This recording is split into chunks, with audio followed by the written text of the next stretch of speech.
Acorda que o galo já cantou e o sol já vem fazer brotar mais um novo dia.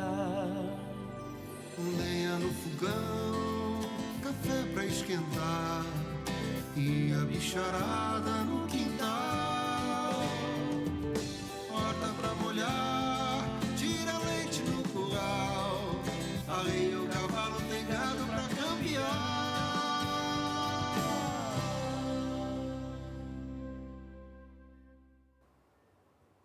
7h20, muito bom dia para você, produtor rural, para você que nos assiste aqui pelo canal do Boi, para você uma ótima semana.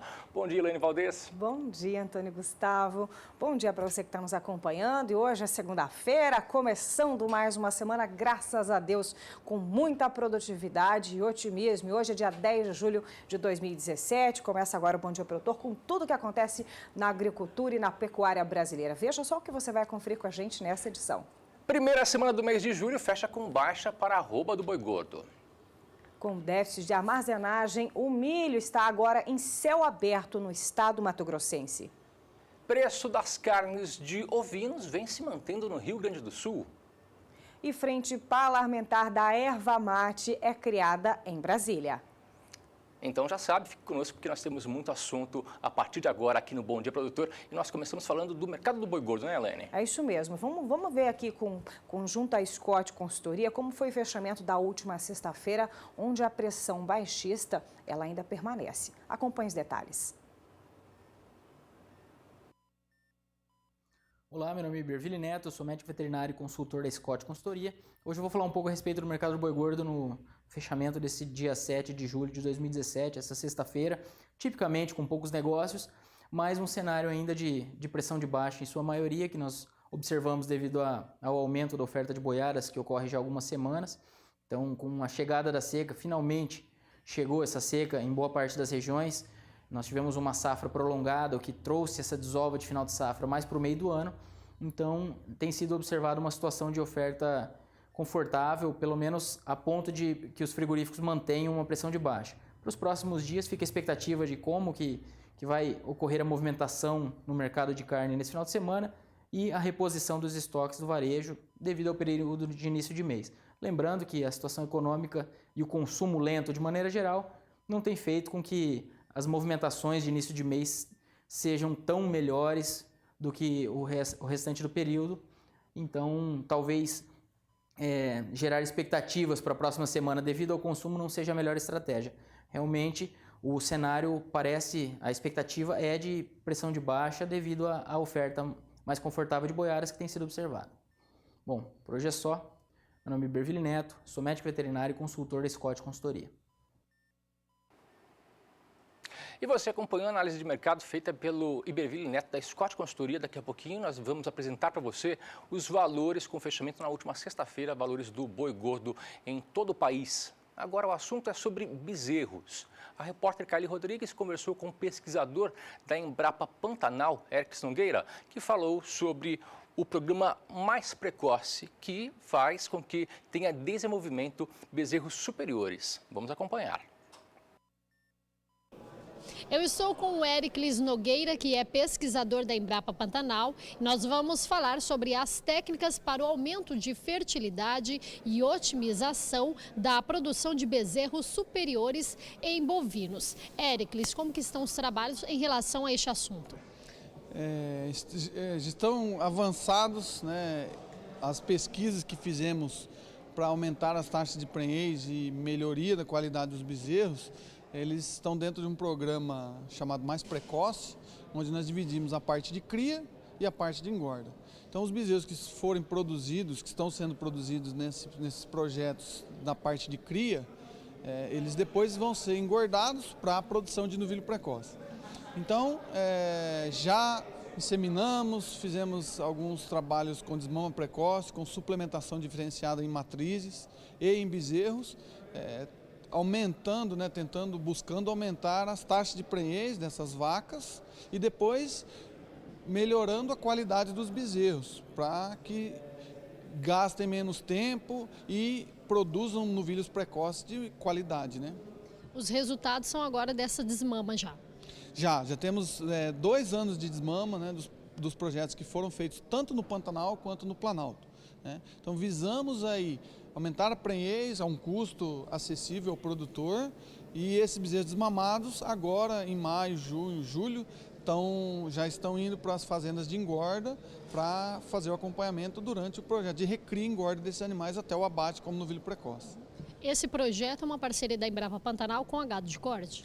Exato, é um projeto liderado pela Embrapa Pantanal, pela Embrapa Gado de Corte e com outras unidades da Embrapa também. Então, a Embrapa Rondônia, o Senargem participa desses projetos, mas a liderança é da Embrapa Pantanal e da Embrapa Gado de Corte. E todos esses resultados, é claro que serão repassados para os produtores. A Embrapa temos esse objetivo, né, de fomentar as pesquisas e chegar de uma forma acessível aos produtores. Muitos resultados vão ser apresentados hoje aqui já, alguns já foram apresentados em outros congressos, em revistas, no próprio canal, né? E artigos que estão sendo publicados, material disponibilizado nos sites da Embrapa. Então, o objetivo nosso é realmente chegar à informação acessível ao produtor. Uma coisa que podemos destacar nesses projetos é que vários deles estão sendo feitos em fazendas parceiras, né? Então, os convênios foram feitos com as propriedades rurais e com a Embrapa, e essas propriedades, dentro do seu sistema de produção, dentro do próprio sistema de produção que a fazenda precisa fazer renda com aqueles produtos. Então, nós não mudamos muito o sistema de produção da fazenda, mas ali é que a gente avaliou todas essas tecnologias. Kaile Rodrigues para o SBA. E o Bom Dia Produtor inicia a semana apresentando para você os valores da arroba do boi gordo com fechamento na última sexta-feira. Vamos acompanhar como foi aí no seu estado. Mas eu lembro a você, Antônio, o pessoal de casa, que a sexta-feira foi fechado com pressão baixista. Para você ter uma ideia, em São Paulo, em 2 dias, essa queda chegou a 2%. Vamos acompanhar primeiramente a região sudeste, falando em São Paulo. Nós temos aqui Barretos, que fechou a R$ 126. Nós também podemos apresentar para você Araçatuba, 126, Belo Horizonte, 122, no Triângulo Mineiro, R$ 121.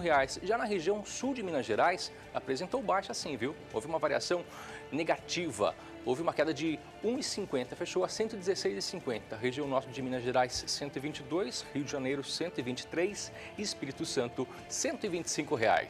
Seguindo para as demais regiões, vamos para a região sul do país. Atenção, os gaúchos, catarinenses, paranaenses. Temos aqui 100 alterações à sexta-feira. Paraná, região nordeste, 128. Santa Catarina, parte oeste, R$ 144,50. Lembrando que em Rio Grande do Sul, ao invés de arroba, eles utilizam quilo vivo e o valor é R$ 4,70, tanto para a parte oeste quanto Pelotas, lá no estado gaúcho. Atenção, região centro-oeste, vamos acompanhar aqui as cotações. Goiânia, Goiás, 115,50. Já no sul de Goiás, 114,50. Campo Grande, capital do Mato Grosso do Sul, R$ 117. Dourados, 117.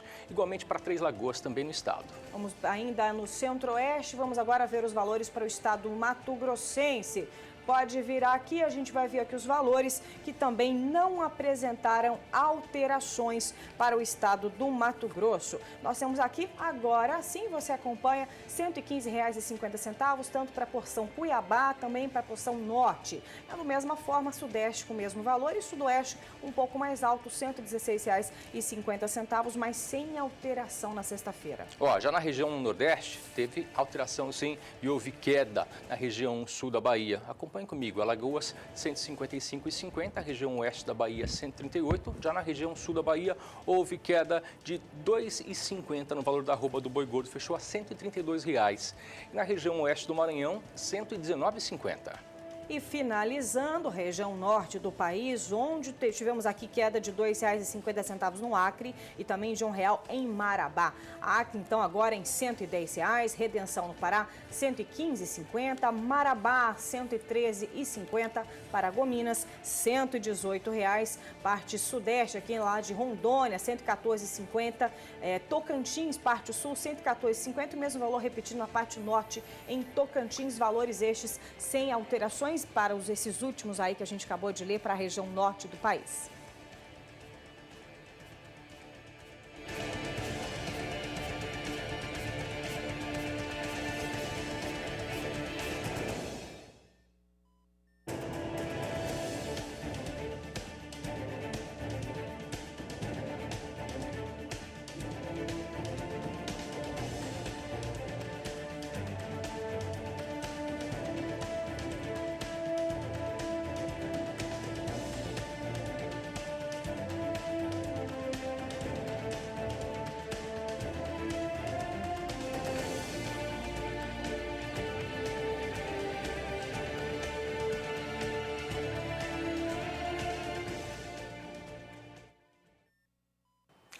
para você, produtor rural, começar muito bem a semana, é importante que você saiba como vai ficar o tempo, o clima na sua região.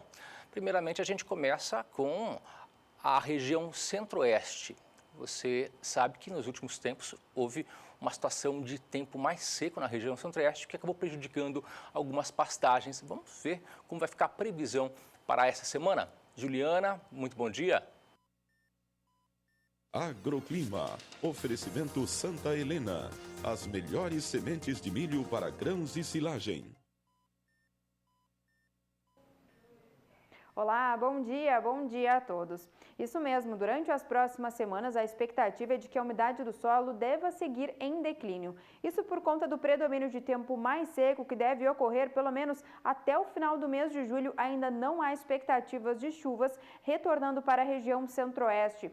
Isso, as áreas que têm causado mais preocupação para o setor da pecuária é justamente entre Mato Grosso e também Goiás. A umidade do solo já está baixa nessas regiões e com esse predomínio de tempo mais seco ao longo do mês de julho, acaba preocupando os produtores. No decorrer dos próximos 5 dias, a expectativa ainda é de tempo seco na região centro-oeste. Isso acaba persistindo ao longo da segunda semana, ainda não há expectativa de chuva. Isso acaba ocorrendo pelo menos até o dia 22 de julho. Esse predomínio de tempo mais seco garante o declínio dos índices de umidade do solo e também pode garantir o crescimento mais lento dos pastos. Daqui a pouco eu volto com mais previsão do tempo. Hora de você tirar dúvidas com relação à gestão da sua propriedade rural, gestão estratégica. Vamos saber agora no quadro O Gestor e Você.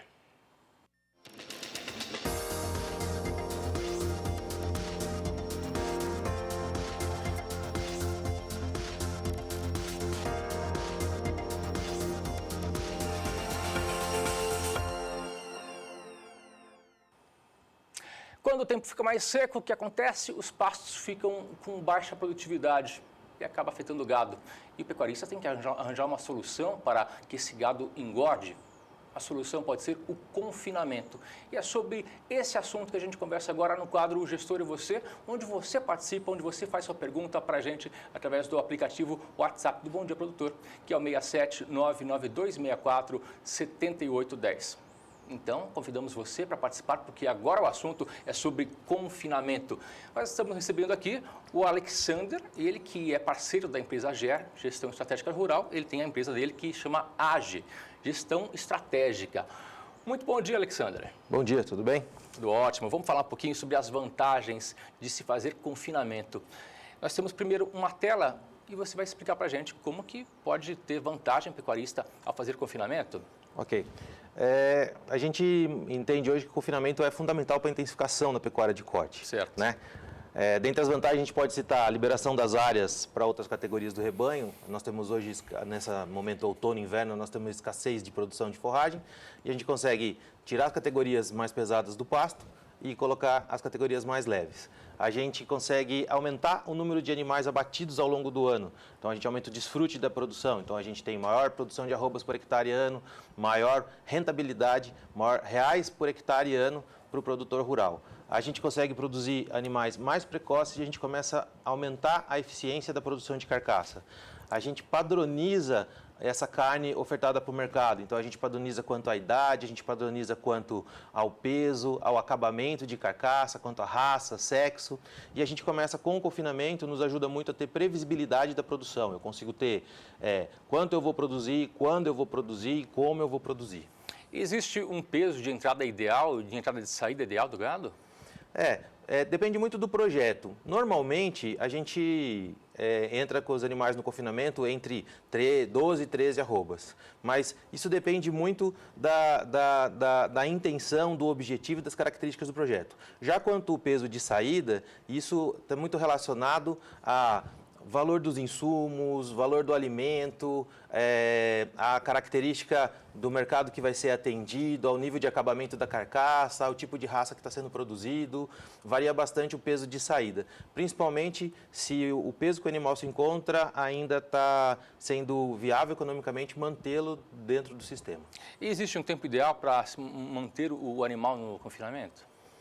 O tempo está relacionado também com essas mesmas características. Com peso, seria? Com o peso final, o tempo, o acabamento de carcaça. Animais mais novos, animais mais leves ficam por um tempo maior. Animais já mais pesados acabam ficando por um prazo menor. E muito em relação ao mercado que essa carne vai ser destinada, né? Alguns mercados exigem um nível de acabamento melhor, uma quantidade de gordura entremeada na carne maior, e aí isso exige um tempo de coxo maior. Mas para tudo isso tem que ter um planejamento, né? Sim, sim. E nós temos uma tela que fala sobre isso. Vamos ver a tela de planejamento?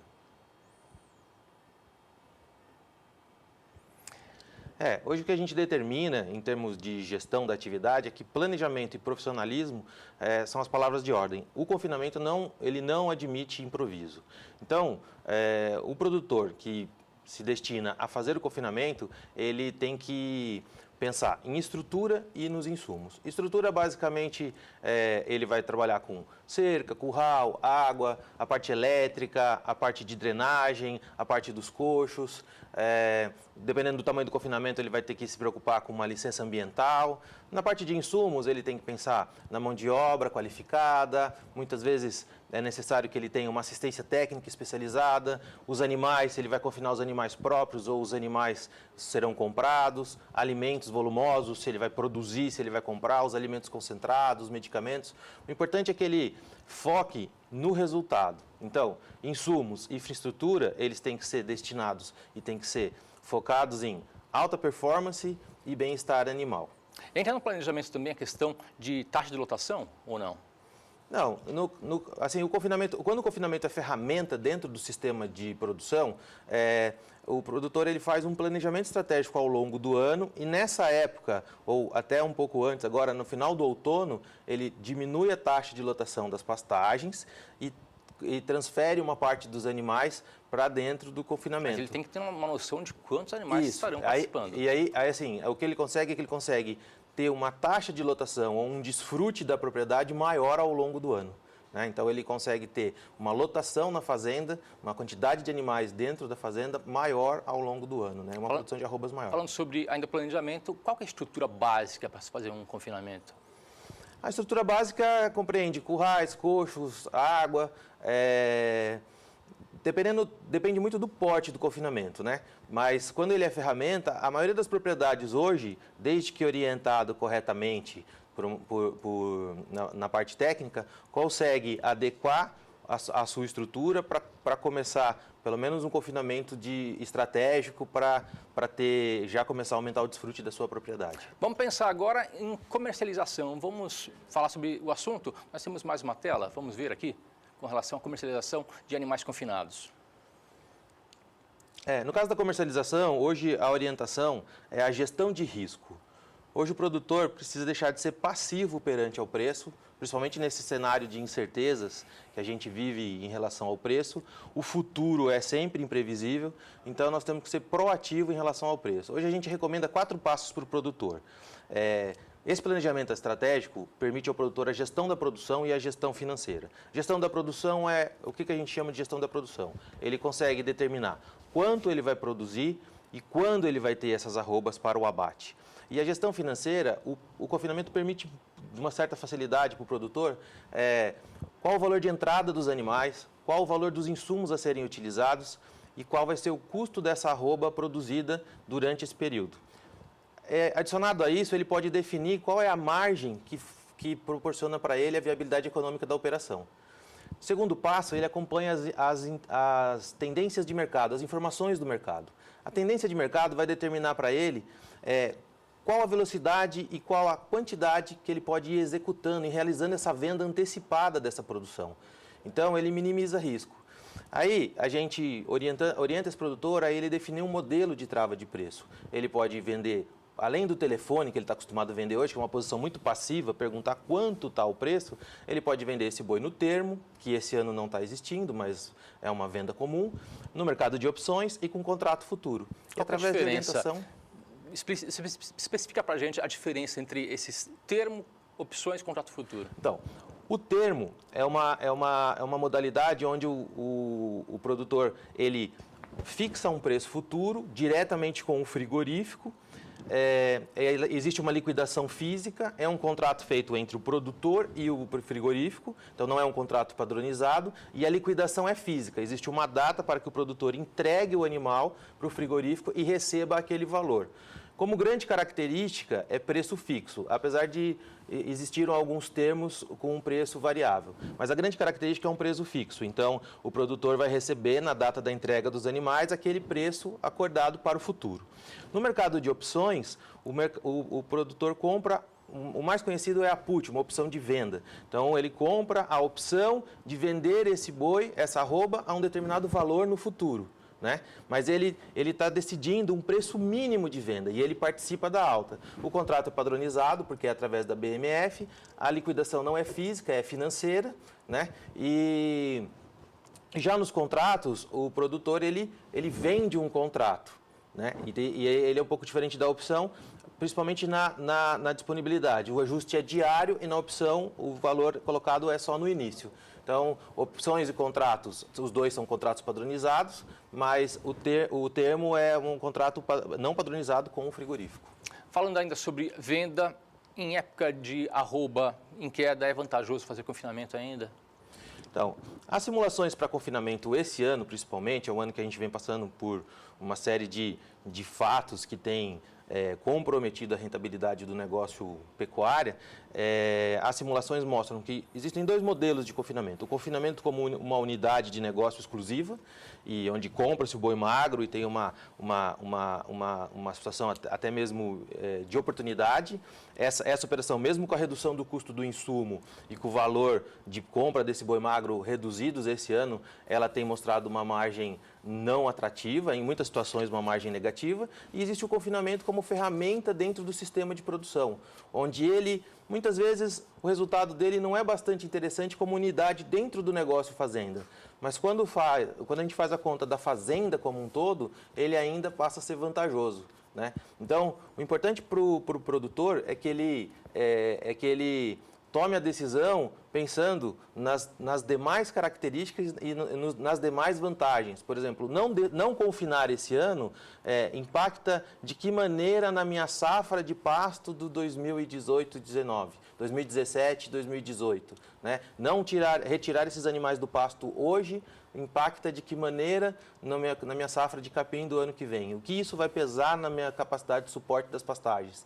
Então, assim, várias das decisões precisam ser ponderadas em função não do resultado de uma decisão única, mas no contexto geral da propriedade. O cenário do mercado atual, o pecuarista não tem feito confinamento. O que acontece? Eles estão tentando deixar o animal a pasto e tentando reduzir o confinamento para evitar custos, porque eles estão com uma dúvida na mente em função do cenário atual do mercado. O que você recomendaria para o gestor de uma propriedade rural nesse momento, com relação a confinamento? A recomendação é a seguinte, a profissionalização em termos de conhecer muito bem os seus custos de produção, atender e buscar as melhores técnicas produtivas para a característica da sua propriedade, da sua região, definir as metas de produção, definir os seus objetivos de curto, médio e longo prazo e buscar orientação na comercialização dos seus animais. Porque a mudança da passividade na venda e passar a ser proativo na venda é fundamental para a viabilidade econômica da operação. Quem define a margem que quer trabalhar e vende antecipadamente o seu rebanho, vai perpetuar na atividade. Perfeito, nós vamos falar muito mais sobre o assunto. Nós queremos convidar você para você voltar ao Bom Dia Produtor para falar mais sobre esse assunto, que é muito interessante. Nós estamos numa época de confinamento. E se você tem dúvidas com relação ao assunto confinamento, é só você participar aqui do Bom Dia Produtor pelo nosso WhatsApp. Contato 67 992 64 7810. Nós estaremos encaminhando para o parceiro da GER para responder para você. Alexander, muito obrigado pela participação. Eu que agradeço a participação, estarei sempre à disposição. Começamos com o Alexander da AGE, que é a empresa chamada Gestão Estratégica, que é uma empresa parceira da GER Consultoria. Nós vamos a um breve intervalo comercial, voltamos daqui a pouquinho para falar sobre os melhores leilões, melhores eventos com transmissão aqui pela rede SBA. Fique por aqui. 7 horas e 49 minutos pelo horário de Brasília. Se você está ligando nesse momento o seu televisor, seja muito bem-vindo ao Bom Dia Produtor. E agora um bloco todo dedicado aos grandes eventos, leilões, com divulgação aqui pelas lentes do Canal do Boi.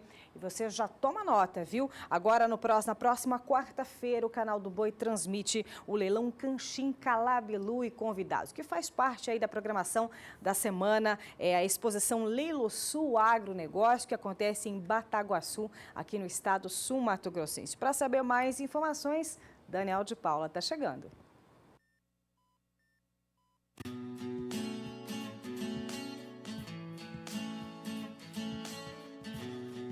Parceria fiel e fiel aos resultados que esse taurino inventado no Brasil pode produzir. Assim se apresenta o leilão Canchim Fazenda Calabilu e convidados, que chega à sua 7ª edição junto com o Leilo Sul Agronegócio e que está marcado para a noite do dia 12 de julho, uma quarta-feira, no recinto da Leilo Sul, em Bataguaçu. Luísa de la Scheuer é daqueles industriais que sempre quis a coisa muito certa. Quando optou por abraçar sua grande paixão no campo, tinha de ser com algo que fizesse a diferença. Daí a opção pelo Canchim, que o tornou referência nacional. O desafio de ir para a pecuária foi uma opção de vida, onde me interessei sempre pela genética animal e eu aprendi na indústria que uma das principais coisas que tem que fazer é agregar valor aos clientes. E eu tenho certeza que não se cumpre essa missão se a gente vender touros sem qualidade. Então, nosso processo de seleção, que esse ano completa 21 anos, deu saltos enormes. Nós conseguimos, tanto nas pistas, ser por 5 anos melhor criador nacional. Temos até hoje o melhor índice na prova de ganho de peso realizado pela Embrapa, a supervisão da Embrapa. E o Canchim, na nossa convicção, unindo a precocidade e o ganho de peso do taurino, mais a rusticidade do zebuíno, ele é o parceiro ideal para produzir animal precoce a campo. Animal que vai produzir carne em volume e qualidade. Benefícios que estão no campo e nos números das avaliações desses touros jovens, rústicos, musculosos, ótimos ganhadores de peso, precoces e de excelente conversão alimentar. Verdadeiros transmissores de genética provada na Embrapa através do GenePlus e que justificam o título de Bataguaçu de capital do bezerro precoce e do cruzamento industrial. Então tem muito trabalho em cima deles, várias ferramentas, né, para se chegar, né, nessa tourada. Nós usamos o GenePlus Embrapa, que é feito um cruzamento através de vários dados, né, que são computados no computador para tentar para saber a diferença esperada de progênie, né, das DEPs. Então a gente conseguiu chegar nesse trabalho aí. A capital do bezerro precoce, né, lá em Bataguaçu, onde nós realizamos grandes eventos com bezerrada de peso e um dos grandes cruzamentos que estão sendo aplicados lá aqui na região nossa de Bataguaçu é o touro melhorador, o Canchim. A gente quer sempre superar cada leilão, né? Então a tourada já foi separada a dedo, foi escolhida mesmo para o leilão. A gente não produz só esse número de touros, mas a gente apartou a cabeceira para o leilão. Então vai ser uma grande oportunidade de vocês estarem adquirindo touros que vão fazer bezerro precoce, né? Bezerros que vão estar desmamando aí um ganho de pelo menos 20 a 30 quilos, né? Do que seria num cruzamento convencional. Um trabalho que vai coroar também o mercado que sempre reconheceu no Canchim Calabilu a força do cruzamento industrial, que permite até um brinde no leilão para quem investir nessa genética. Como prova da nossa confiança na raça, nós vamos oferecer aos compradores do maior número de lote doses de semi-Canchim para que, se eles não conhecem ainda, experimentarem e com certeza no futuro irão produzir bezerros ainda mais pesados do que produzem hoje. Um pacote completo de resultados provados, já que no leilão também serão ofertadas matrizes prenhes e novilhas em ponto de serem entouradas. Tudo com a assinatura do Canchim Calabilu e do convidado especial da agropecuária Zuca Sobral, num leilão carregado de garantias, de história e de facilidades. Vamos ter rotas de frete facilitado, a condição toda especial para você, produtor que quer produzir bezerro precoce, vir adquirir.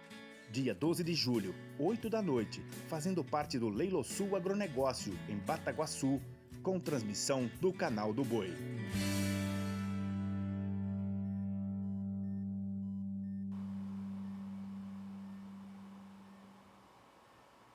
E se o assunto é investimento, você, produtor rural, também pode investir em equinos. No próximo dia 22 de julho, acontece através do canal Conexão BR o leilão Aras do Engenho. Na oferta, tem para você animais da raça árabe.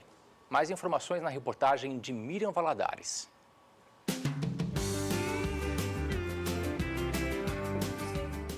Beleza e funcionalidade estão entre as características do cavalo árabe. A raça, conhecida pela bravura nas guerras, atrai cada vez mais os olhares dos apaixonados pelo mundo equestre. Eles são cavalos que são criados no mundo inteiro, em todos os continentes do mundo. Têm um poder de adaptabilidade, uma resistência incomum. São cavalos que têm muita aptidão para o trabalho. Então, o que nós observamos? Que esses cavalos são cavalos de extrema inteligência, extrema potência, que afinal de contas, é uma raça que foi criada no deserto e foi utilizada para a guerra. O cavalo árabe foi a maior arma de guerra que se tem notícia. Há mais de 30 anos, as características da raça despertaram a atenção do criador Laucídio Coelho Neto, que se diz um verdadeiro apaixonado por cavalos. Hoje nós não temos assim os problemas de quando eu comecei, que as fazendas eram grandes. E o cavalo árabe, ele prima, especialmente pela resistência. É um cavalo extremamente rústico. E aí vem as outras qualidades, né? A beleza do cavalo, a amizade com o cavalo, aí todas, né? Mas vamos falar no árabe, né? Que o árabe tem com o cavaleiro, acaba fazendo um conjunto muito interessante. Há aproximadamente 3 décadas, o Edson Martins é treinador de cavalos. Entendedor do assunto, ele nos conta como é a lida com os animais da raça. O cavalo árabe é um cavalo fácil de montar, sabe? Inteligente, um cavalo que você não pode errar, sempre tem que estar com as coisas certas na cabeça. É um cavalo muito gostoso, muito bom de boi. O Aras Engenho, de propriedade do criador Laucídio Coelho Neto, abriu as porteiras para apresentar aos visitantes os animais que serão ofertados durante o leilão, que acontece no dia 22 de julho. 15 lotes do Aras Engenho, onde nós vamos vender éguas de reprodução, nós estamos vendendo embriões, coberturas do The Apprentice, que é um dos melhores cavalos hoje do Brasil. É um cavalo que tem produzido indivíduos ganhadores de pista no Brasil todo e também tem produzido cavalos que são os ganhadores atuais do Potro do Futuro de laço comprido. Então é um leilão muito versátil, porque você pode comprar embrião de grandes doadoras, você pode comprar éguas para reprodução e você também pode comprar indivíduos que já estão treinados para o laço e já estão treinados para enduro. Então nós estamos vendendo cavalos funcionais e cavalos de reprodução. Os convidados também colocam à venda no leilão os melhores animais. Nossos parceiros, outros aqui do Mato Grosso do Sul, também estão participando com animais de alto nível. Inclusive nós estamos vendendo um garanhão que foi campeão do Potro do Futuro de laço comprido técnico, foi campeão nacional de laço comprido técnico. Éguas de extrema capacidade atlética, indivíduos que estão vindo de fora, principalmente do estado de Minas Gerais. São indivíduos que já são treinados para enduro. E outros parceiros do estado de São Paulo, Rio de Janeiro, que também estão trazendo grandes éguas já produtoras de cavalos de halter, ou seja, cavalos de exposição. Bicho bom vende bem, tá? Eu acho que em qualquer raça isso não é prioritário do árabe. E o leilão do Laucídio, do Aras Engenho, que é a 3ª edição, 2013, 15 e agora 17. Foi feito de uma forma para a gente tentar tirar só a cabeceira nossa, tanto dele como dos convidados, para pôr à venda. No 3º leilão do Aras Engenho, vai ter muitos animais com muita funcionalidade e muita beleza também.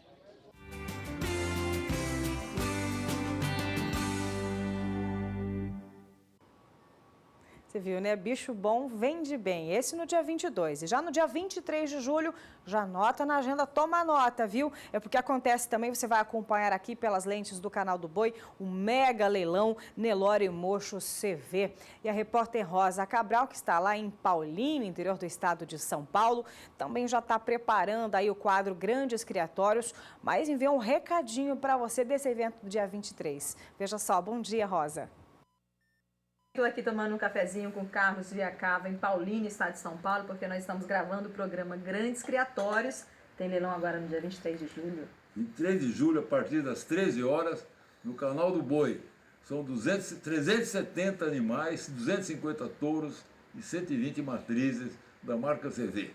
Conto com você, Canal do Boi, 13 horas, no dia 23 de julho. É isso, mas olha, a reportagem completa só no programa Grandes Criatórios. Por enquanto é só uma colher de chá, tá bom? A gente fica por aqui. Tchau, tchau. Tchau. Obrigado, Rosa, pelas informações. A Rosa volta a qualquer momento com mais informações desse importante evento. E agora a Juliana Casanato traz para você informações do Campeonato Nacional de Quarto de Milha e também a programação dos eventos com transmissão aqui pela rede SBA. Juliana, muito bom dia.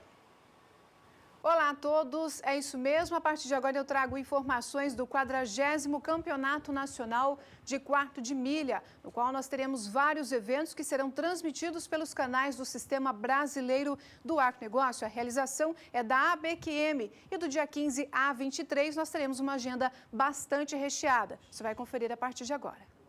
No dia 16 de julho, às 14 horas, pelo novo canal, teremos o primeiro leilão Colorado Ranch, Talismã, Ranch e Aras Marian, no qual nós teremos em oferta quarto de milha, com coberturas, prenheses, garanhões, doadoras, animais domados e treinados em laço comprido, laço pé e apartação. A realização é da WV Leilões.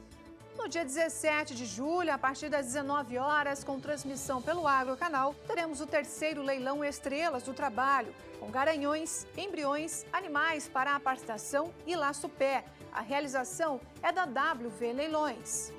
No dia 18, teremos o 11º leilão Parceiros de Raça e Convidados. A partir das 19 horas, pelo Agrocanal, quarto de milha estará em oferta à disposição do mercado, com realização pela WV Leilões. Dia 19, 5º leilão JBF Ranch e Fazenda São Lucas. Será transmitido pelo Agrocanal, também com animais quarto de milha à disposição, com realização pela WV Leilões. No dia 22 de julho, 12º leilão Aras Sacramento, a partir das 14 horas, com transmissão pelo Agrocanal. Em oferta, 49 animais quarto de milha. A realização é da MBA Leilões. E no dia 22, teremos também o 7º leilão Belinato e Romanelli e convidados. Será a partir das 19 horas, com transmissão pelo Agrocanal. Em oferta, animais da raça quarto de milha, com realização pela WV Leilões. E essa agenda de eventos também está disponível para você através do nosso portal, que é o sba1.com. Acesse. Volto com você no estúdio. Muito obrigada, Juliana Casanato. Por aqui é hora de intervalo comercial e na volta tem o bloco de leite. E também ainda hoje você vai saber a situação de muitos produtores em Mato Grosso, que está difícil. Eles estão armazenando o milho a céu aberto. Esse é assunto ainda hoje aqui no Bom Dia Produtor. Nós voltamos daqui a 2 minutinhos, não saia daí, voltamos já já. 8 horas e 6 minutos, muito bom dia para você, produtor rural que nos assiste aqui pelo Canal do Boi. Agora nós temos um bloco especial para a pecuária leiteira. E o leite com baixo teor de lactose é um nicho que está sendo muito observado em todo o país. Mas o grande polo de produção tem sido no Rio Grande do Sul. Você acompanha mais informações no Giro do Agronegócio.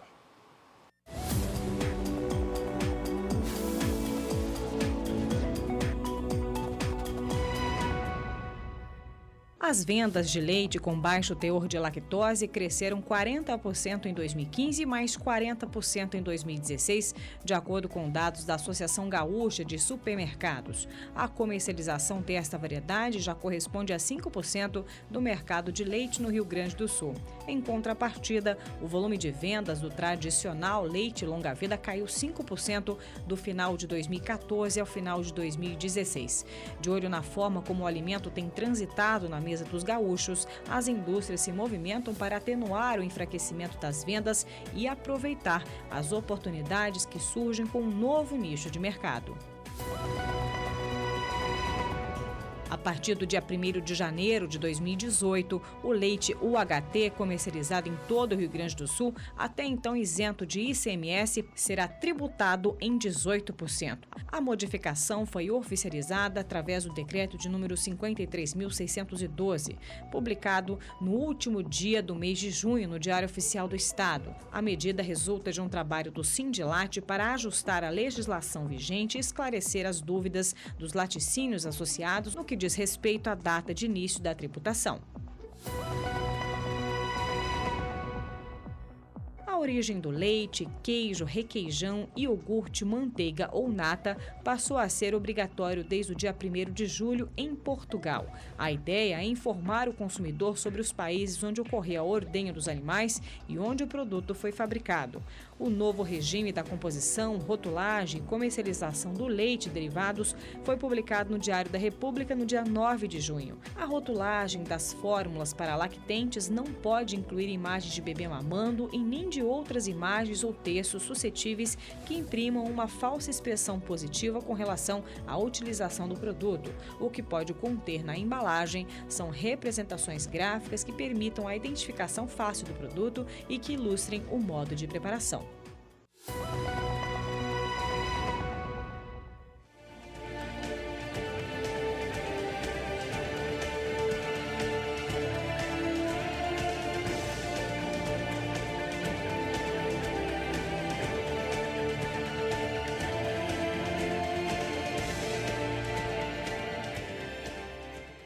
Para você já ir organizando a dinâmica da sua semana, atenção agora para as informações do clima. O clima na região sudeste, onde o tempo fez mais frio agora nesses últimos dias, isso também acabou incluindo aí a capacidade, os recursos hídricos estão menores, aí o pasto já está sentindo e você, produtor de leite, é fundamental se atentar a esses detalhes. Vamos perguntar então a Juliana Rezende, da Somar Meteorologia, como vai ficar o clima para essa semana? Será que vem mais frio e tempo mais seco? É com você, Juliana.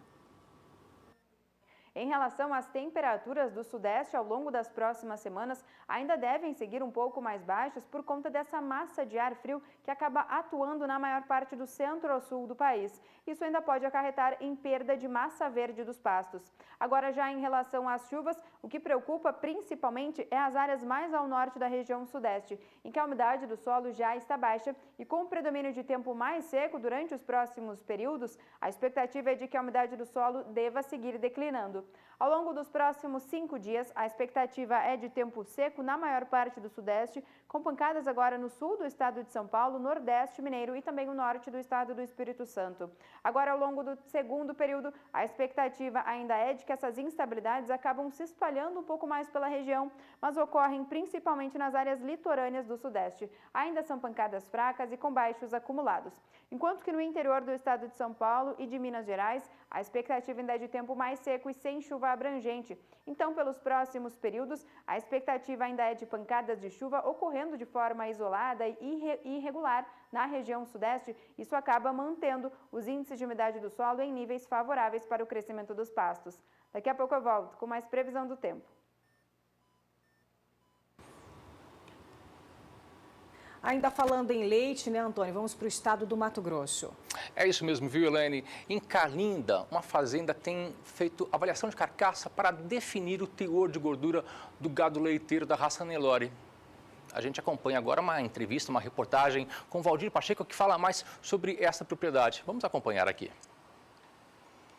A Fazenda Magda, da família Piscinati, localizada às margens da rodovia MT-320, próximo da cidade de Carlinda, sentido Sinop, Alta Floresta, há 20 anos vem trabalhando na seleção do gado PO, nascendo assim o Nelore Magda, que desde 2008, Evandro Piscinati vem melhorando geneticamente a qualidade dos animais de sua fazenda. E esse trabalho está sendo conduzido pelo veterinário Matheus Vieira, que ressalta a importância da avaliação de carcaça para conhecer as aptidões dos animais, principalmente fertilidade e precocidade sexual. Aqui no Nelore Magda, eles priorizam e muito essa questão das fêmeas. Afinal de contas, a fêmea contribui com 50% da parte genética desse futuro touro. E aqui a gente observa que durante as avaliações de carcaça, nós identificamos animais que têm marmoreio acima da média e espessura de gordura subcutânea acima da média. Deixando de lado um pouquinho só as questões da carne, falando em termos de produção, as fêmeas que têm marmoreio, quanto mais marmoreio elas tiverem, maior será o teor de proteína e sólidos no leite. Não aumentará o volume deste leite, porém, fêmeas com 4, 5 de marmoreio terão gordura e proteína no leite em torno de 5, 6, 7%. Né? E a espessura de gordura subcutânea acima de 3 milímetros, na mesma condição de manejo, no mesmo regime alimentar, aquelas que tiverem uma genética superior para isso incrementa em termos de fertilidade e precocidade sexual. Todo o procedimento desta avaliação está sendo supervisionado pelo pesquisador Pablo Fabrício Pinto, da ABCZ, Associação Brasileira dos Criadores de Zebuínos. Essa busca de produzir reprodutores, a gente busca as características de peso, são evidenciadas, né? Animais positivos que vão transmitir à sua progênie esse ganho em peso. Características de reprodução também são avaliadas e as características de habilidade materna. Todas essas características são avaliadas dentro do programa do PMGZ, buscando, né, essa evolução desses animais que vai ser uma ferramenta para os produtores de carne, né, transmitir esse mesmo avanço genético para o seu rebanho. No melhoramento genético, é importante que o proprietário acompanhe todos os passos do manejo, pois só assim ele passa a ter informações precisas de melhoramento do seu plantel. Todos hoje têm que usar das ferramentas que tem disponível no mercado, seja os programas, seja ultrassonografia, assim por diante. E realmente o gado PO hoje acho que exige do seu criador essa paixão, essa motivação. O Nelore principalmente é uma raça que precisamos colocar a precocidade, precisamos colocar a fertilidade e apurar mais essa raça com essas ferramentas que nós temos para a gente equilibrar, acompanhar mais o gado europeu, o gado cruzado que se utiliza hoje. O Nelore tem que se aproximar mais dele. Valdir Pacheco, para o SBA. Agora eu te faço uma pergunta. Você sabe quais são as melhores práticas na hora da suplementação animal? Se você hesitou ou ainda tem dúvidas referentes a esse assunto, acompanhe só essa entrevista feita por Walter Pulga Júnior. E nós temos novamente conosco Lauriston Bertelli, orientando, como é projeto da Premix, quais são as melhores práticas para a suplementação animal. Lauriston, o que é aconselhável entre essas práticas todas adotadas para melhorar a suplementação animal? Olha, primeiro ponto é um bom local de armazenamento dos suplementos. Suplementos são investimentos consideráveis dentro do projeto de pecuária, então você armazená-los adequadamente é o primeiro ponto. Segundo ponto é adequar a logística de distribuição desses suplementos. Eles têm que chegar até o pasto, têm que chegar até o coxo e tem que o animal consumir corretamente. Para isso, nós precisamos ajustar essa logística, treinar a equipe envolvida no projeto, dar ferramentas para essa equipe distribuir esses suplementos, fazer um checklist das condições de coxo, posicionamento desses coxos no pasto, dimensionamento desses coxos, para que esses animais consigam ingerir a dose adequada de cada tipo de suplemento utilizado nas diferentes épocas do ano e diferentes categorias animais. Muitas vezes o produtor compra o produto, né, obtém a suplementação, mas não utiliza corretamente. Esse é um problema? É um problema muito grande, porque é comum nós chegarmos no campo, o operador dessa fase, que é o salgador, né, que a gente chama lá no campo, normalmente, às vezes, é a pessoa menos qualificada da equipe. E, pelo contrário, ele deveria ser a melhor qualificada, talvez a melhor remunerada, e às vezes a gente vê bem o inverso. Outro ponto, as condições de coxo. Você não pode pegar uma comida nobre e colocar num prato sujo, num prato quebrado, num ambiente ruim. Então, o coxo tem que ser adequado. Ele não pode estar perdendo alimento lá no coxo, porque custa caro. Às vezes é comum o pecuarista deixar de comprar um suplemento de primeira linha por diferença de 2%, 3% até 10%, mas perde 20%, 15% em coxos mal instalados no campo. Perde coisas simples que fazem, toda a trazem diferença. Prejuízo, fazem a diferença. Fazem a diferença, é básico isso. E isso é uma questão de planejar, de professorar e mais, controlar. Todas as propriedades precisam ter fichas de controles de consumo de suplementos. Você tendo a ficha de consumo, você sabe se está gastando adequadamente, se está consumindo adequadamente. Isso estando na sua mão, você tem gerência. Se não tiver controle, não tem gestão. Não basta comprar suplemento. Não a Premix defende, não adianta comprar simplesmente e levar para a fazenda. Exato. É preciso usar corretamente. Perfeitamente. É preciso saber que chegar na fazenda é o primeiro passo. Estando na fazenda, esse suplemento tem outros passos que precisam ser seguidos dentro do projeto. E são simples, mas muitas vezes as pessoas esquecem desses passos. E a Premix orienta o produtor? Sim, a Premix ela tem toda uma estrutura de compartilhar esse conhecimento para levar até o campo todas essas organizações, passo a passo, até o produto chegar ao animal. Você acaba de receber o recado de Lauriston Bertelli, da Premix. Cuidado, não jogue dinheiro fora. Suplemento é um negócio da empresa, mas se não for utilizado corretamente, exato, não dá resultado, não apresenta resultado nem financeiro para o produtor. Agradeço mais uma vez sua orientação, Lauriston. Vamos encerrando a entrevista, voltamos ao programa. Premix Arroba de Valor apresenta Histórias de Sucesso. Agropecuária Santos Dumont, Cabixi, Rondônia. Essa propriedade foi adquirida por meu falecido pai, que há 20 anos, infelizmente, nos deixou. E minha mãe, Elizabeth, tomou a rédea da situação, acabou de criar os 3 filhos. Meu marido sempre foi gostava muito, né, das terras, de poder ter um gado, de poder formar uma fazenda. Nós começamos um projeto há 3 anos atrás de intensificação da pecuária, com o objetivo de fazer recria e engorda em pastos rotacionados com semi-confinamento. Sentamos com o Danilo Simeonato, colocamos na planilha o que ele está precisando, desde a recria até a engorda. E os resultados alcançados foram muito bons, né? Terminando esses animais aí entrando em sistema de terminação de entre 14 a 15,8, 16 arrobas.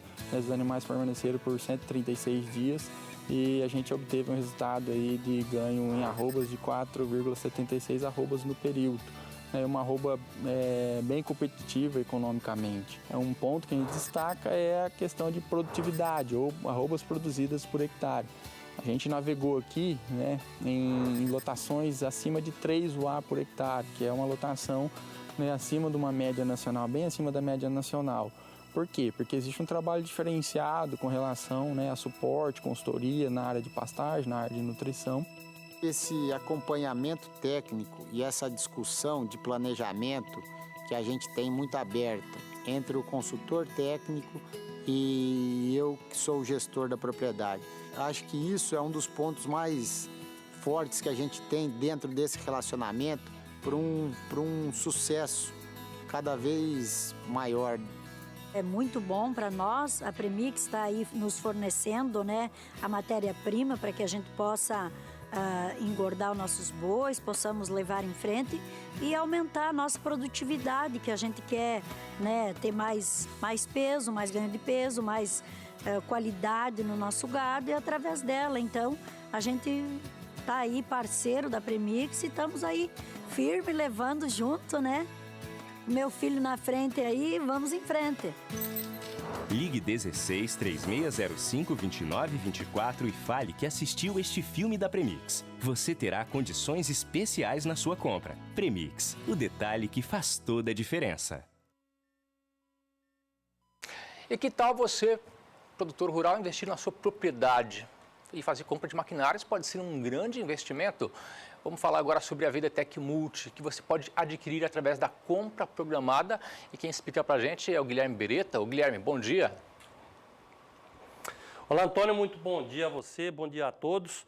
Olha, Antônio, a compra programada, o produtor já sabe, é um sistema de comercialização de sementes e de maquinário feito pela Germipasta há mais de 15 anos e que o grande beneficiado desse sistema é você, produtor rural.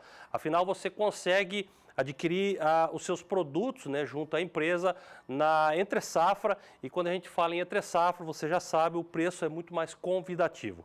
Além desse preço mais em conta, você consegue também parcelar nesse mês de junho as suas compras, tanto da semente de pastagem, são 19 cultivares que a Germipasto disponibiliza para você, e também as duas VDTechs, né, a VDTech Multi e a VDTech Plus, em até 6 pagamentos. Então, durante esse mês, você pode parcelar exatamente em 6 pagamentos. Olha, e falando em tecnologia, falando em melhoria sensível do sistema seu de produção, nós vamos falar sobre a VDTech Multi, né, uma semeadora elétrica que traz inúmeros benefícios para você. O primeiro deles seria justamente a precisão na distribuição de semente de pastagem. Com certeza você já deve ter experimentado o dissabor de fazer a semeadura com máquinas que não eram apropriadas para fazer a distribuição de semente de pastagem, e lá no final da história o resultado é uma má formação. E eu lembro a você, meu amigo, quando você faz essa má formação, às vezes a gente fica esperando, fica na esperança de sempre estar melhor, vai melhorar, vai formar, e isso nada mais, nada menos vai em 1 ano. Então, para você corrigir aquele problema que você teve na má formação, é só na próxima safra, que é justamente daqui a 1 ano.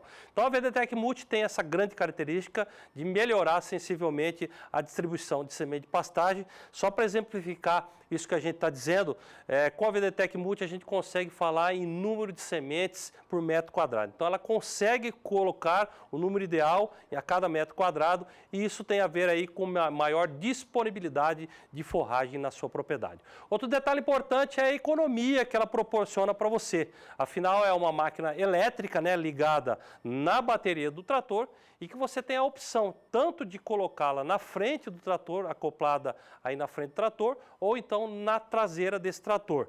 Nas duas operações nós conseguimos colocar a grade nivelador ou o rolo compactador.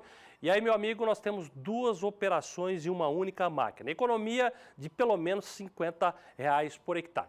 Vamos dar uma olhada na VDTech Multi. Nós fomos lá em Ribeirão Preto durante a AgriShow, a Germipasto participou desse grandioso evento, né, realizado agora no mês de maio. E lá nós encontramos o nosso engenheiro mecânico, o Baroni, né, o Luiz Fernando Baroni, que falou um pouquinho mais das características dessa máquina. Dá uma olhada.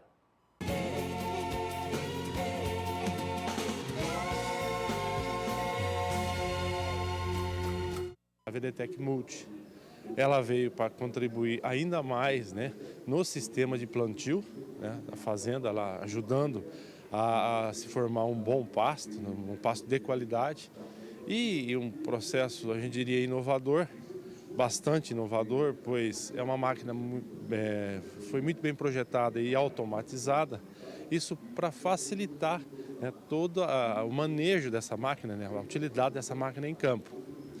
Então, o processo ficou muito simples, é uma máquina simples de ser operada, muito simples de ser regulada, né, uma máquina leve, uma máquina robusta, né, e traz as inovações, né, poder regular a largura, por exemplo, a largura de plantio, poder calibrar exatamente qual é a vazão, quantidade de sementes por metro quadrado, né, ou por hectare.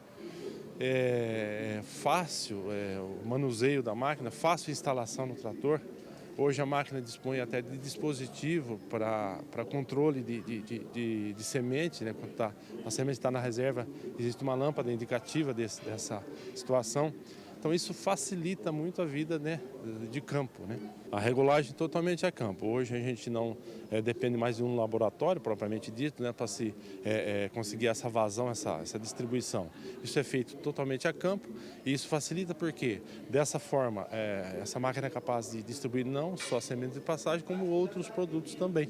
E além disso, se o produtor mudou o tipo de produto, ele mesmo faz a regulagem e consegue distribuir. Ele mesmo faz a regulagem, ele mesmo determina a largura, a velocidade do trator, isso feito com muita simplicidade na própria fazenda. O pessoal fica, eu diria um tanto que surpreso, em função daquilo que a gente pensou, lógico, junto aos produtores, né, junto ao pessoal que utiliza as máquinas a campo, né?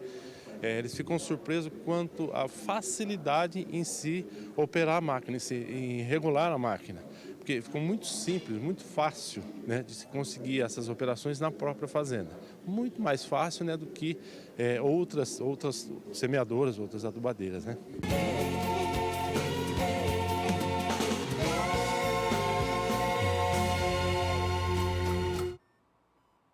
Olha, tá aí o Baroni pontuando exatamente as características dessa fantástica máquina. E olha, meu amigo, se você realmente se identifica com esse equipamento, precisa de uma máquina precisa para fazer a distribuição da sua semente de pastagem, basta pegar o telefone e entrar em contato agora mesmo com a central de vendas da Germipasto. Operadora 67 3389 6700 e também 0800 647 0050. Aí está o nosso endereço eletrônico na rede mundial de computadores, né, o germipasto.com.br. Inclusive lá você tem a oportunidade também de encontrar o representante próximo a você no seu estado e também, se você preferir, fazer contato com a empresa através das mídias sociais. facebook.com/germipasto, @germipasto também é o nosso endereço no Instagram. E lá no YouTube, você já sabe, meus amigos, grandes vídeos, né, vários vídeos que a empresa coloca à sua inteira disposição. Bom, meus amigos, por hoje é isso. Um grande abraço, bom início de semana. É com você, Antônio. Guilherme, para você também uma ótima semana. Até amanhã. Nós vamos a um breve intervalo comercial, voltamos daqui a pouquinho. É isso mesmo, no próximo bloco você confere informações sobre a agricultura e a situação do estado do Mato Grosso. Tem muito milho por aí, aonde colocar toda essa quantidade. Esse é o assunto que a gente vai ter daqui a pouquinho, depois do intervalo comercial. 8h32 pelo horário de Brasília. Se você está ligando nesse momento o seu televisor, seja muito bem-vindo neste início de semana em boa companhia do Bom Dia Produtor. E por aqui, um bloco dedicado à agricultura e a gente vai falar sobre uma questão que já não é novidade, só que este ano está ainda maior. É grande a quantidade de milho já estocado, já a céu aberto, principalmente no estado do Mato Grosso, que é um grande produtor de grãos do país. E esse é o assunto da nossa entrevista.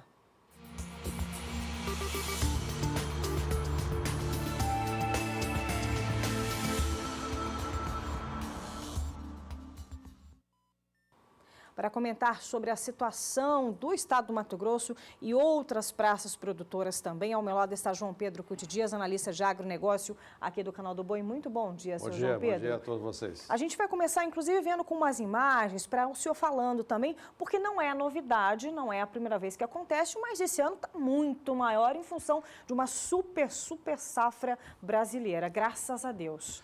A questão é a seguinte, a segunda safra, que é a principal safra de milho no Brasil, ela aumentou 10% em área plantada, aumentou 38% em produtividade. Número considerável, né? O Mato Grosso aumentou quase mais de 10 milhões de toneladas.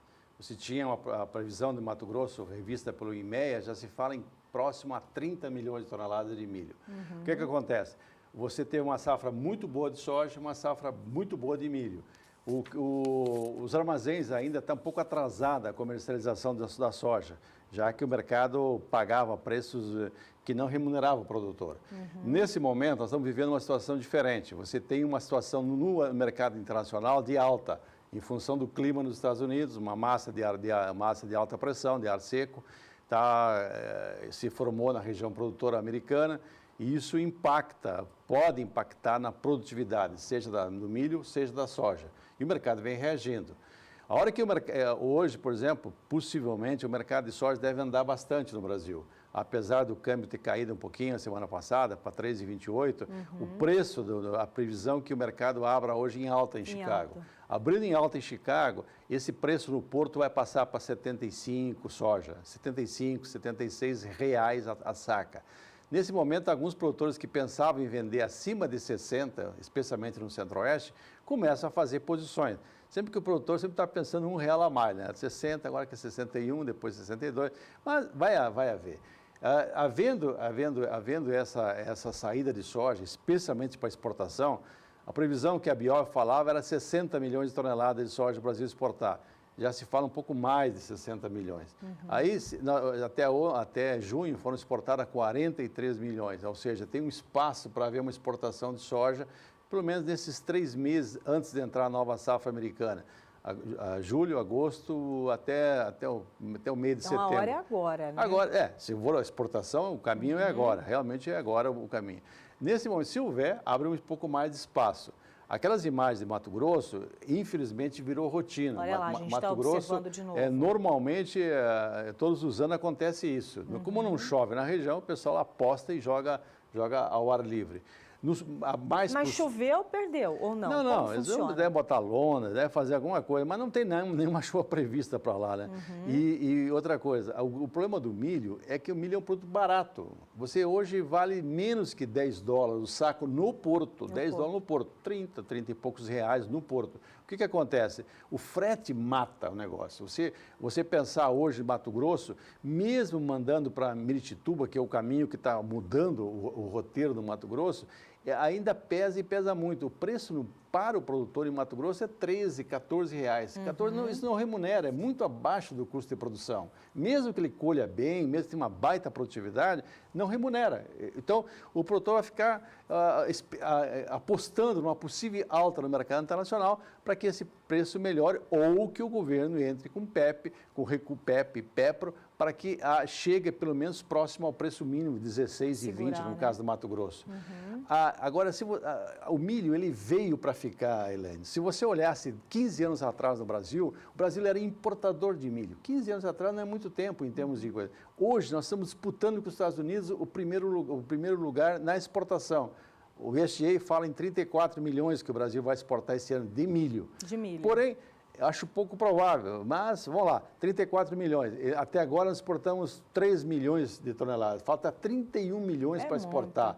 E a hora que entrar o milho americano, o americano tem vantagem logística, vantagem competitiva. Nós temos o problema nosso, logística mata o produtor no caso do milho. O que pode ser feito para isso? O ideal seria você transformar em carnes, mas o setor de carne também não está passando um bom momento, seja carne vermelha, seja frango, suíno. E o outro, no caso específico de Mato Grosso, começa a se falar muito em termos de milho, etanol de milho. Que é o que faz nos Estados Unidos. Que faz nos Estados Unidos. O americano usa 130 milhões de toneladas para produzir etanol de milho.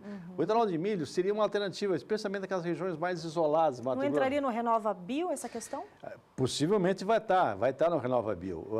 O governo deve lançar nos próximos 60 dias o RenovaBio, porque nós precisaríamos aumentar a produção de etanol no Brasil de 27 bilhões para 50 bilhões nos próximos 20 anos. Quase dobrar. E aí o etanol de milho poderia ser uma alternativa, porque não é só o etanol, você produz também um farelo chamado DDGS, Distilled Dried Grain, é um farelo seco de grão de milho, que tem um papel importante, especialmente na pecuária bovina, como uma alternativa proteica e uma alternativa interessante do ponto de vista de custo, né? Certo. Então, o que nós estamos vivendo hoje no Brasil é isso. Você tem uma safra cheia, 94, podendo chegar até 100 milhões de toneladas, primeira e segunda safra, de acordo com algumas empresas de consultoria, e você não tem armazém para isso. Ontem eu passava na região de São Gabriel do Oeste, aqui no Mato Grosso do Sul, você vê a instalação de silos bolsa. Então, nós vamos virar um salchichão branco em tudo que é lugar do estado aqui. Tenho visto também. Para colocar isso aí, não tem? É uma alternativa barata. Custa ao redor de 50, 60 centavos por saco armazenado. Mas esses 50, 60 centavos era o frete que ele vai pagar, que ele pagaria o produtor para levar até um armazém na cidade. Então, fica na fazenda. Elas por elas. Então, fica interessante o processo. E hoje, a colheita do milho com essas máquinas que o produtor teve, os últimos 3, 4 anos foram bons, foram anos de bonança para o setor de grãos no Brasil. O que fez? Ele comprou máquinas mais eficientes para colher, máquinas com tecnologia axial, que você praticamente não perde o milho, ele debulha tudo. Aqui no passado, havia a figura do catador de espiga de milho, ou seja, os caras adaptavam uma colheitadeira de soja para colher milho. O que acontecia? Perdia um monte de espiga na lavoura. Hoje não, hoje você não vê mais espiga. Essa figura do catador de espiga de milho desapareceu. Virou história, né? Porque o cara juntava as espigas, repartia com o dono da fazenda, 50% para ele, 50% para o dono.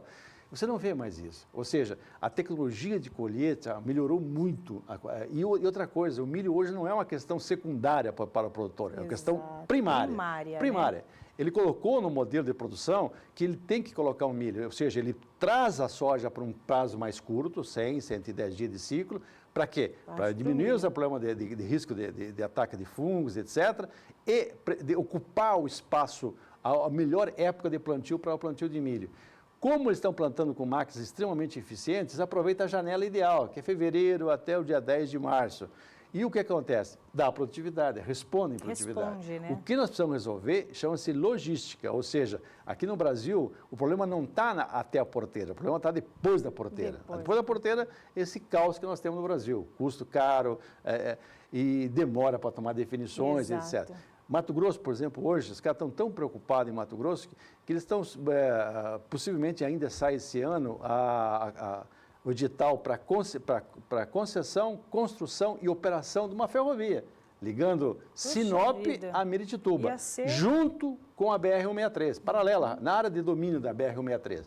Nós esperamos que essa ferrovia saia e que não haja o absurdo que aconteceu com a BR-163, demorar 5, 8, 9 anos para sair licença ambiental, já que ela está ao lado dela. Se essa ferrovia for construída, é uma maneira extremamente interessante de você tentar agregar valor ao produto produzido no Mato Grosso, que é o maior produtor, 30 milhões de toneladas, para um total de 94, é quase 1/3 da produção brasileira. Quando você olha isso aí, e se nós desenvolvermos um transporte hidroviário, como pode ser feito no Rio Tapajós, levando até o Rio Amazonas e de lá transferindo para navios oceânicos, você consegue diminuir o custo de logística e consegue dar competitividade, especialmente ao milho do Mato Grosso. Quando você vem para Goiás e Mato Grosso do Sul, que são dois grandes players no mercado, que produzem muito milho, ontem, voltando à questão de ontem, eu vi também armazéns de cooperativas do Paraná e de Santa Catarina, montando estrutura de armazenagem aqui no Mato Grosso do Sul, para quê? Para fazer um pulmão de milho, já que, especialmente Santa Catarina, que é um grande produtor de carne branca, suínos e aves, peru, marreco, tudo que é bicho lá, o que os caras fazem? Eles vão comprar milho aqui no Mato Grosso do Sul, vão estocar esse milho, montar uma estrutura de armazenagem muito eficiente ali em São Gabriel. E não é só São Gabriel, se pegar todo o estado, uma cooperativa do Paraná, a Lara, chega a ter 31 armazéns aqui no Mato Grosso do Sul. Certo. Eles fazem o quê? Eles fazem um pulmão e à medida que for necessitando ou para exportação ou para consumo para produção de ração, eles transferem para o Paraná, para Santa Catarina e tal, esse milho. Então, o milho para o Brasil é importante. É um cereal extremamente valioso, é um produto que tem uma aplicação, uma aplicabilidade impressionante. Agora, nós não podemos deixar o produtor ficar com a pincel, tirar a escada dele, ele fica com o pincel na mão. Hoje, ele precisa de ter um apoio. Para quê? Para que ele consiga vender por um preço que remunere. Por mais que seja pequeno, o que não pode vender, deixar ele vender, é com prejuízo. E aí você destrói um processo. Seu João Pedro, é assunto assim, bastante importante, logística é um gargalo do Brasil, mas nosso tempo está curto, a gente vai ter que encerrar agora, mas vamos continuar então pesquisando para deixar o produtor atualizado, tem muito produtor de milho nesse momento sintonizado, observando essas ótimas informações aí feitas por ti, mas a gente vai voltar, então vamos pensar num outro gancho também em relação a principalmente escoamento, a logística, que eu sei que o senhor está sempre acompanhando. O que a gente lamenta é que as coisas no Brasil demoram tanto tempo para serem feitas e, com isso, quem perde é quem trabalha. O senhor e a senhora que estão nos assistindo. Por aqui, falando em milho, você vai acompanhar agora como estão as cotações aí pelo mercado.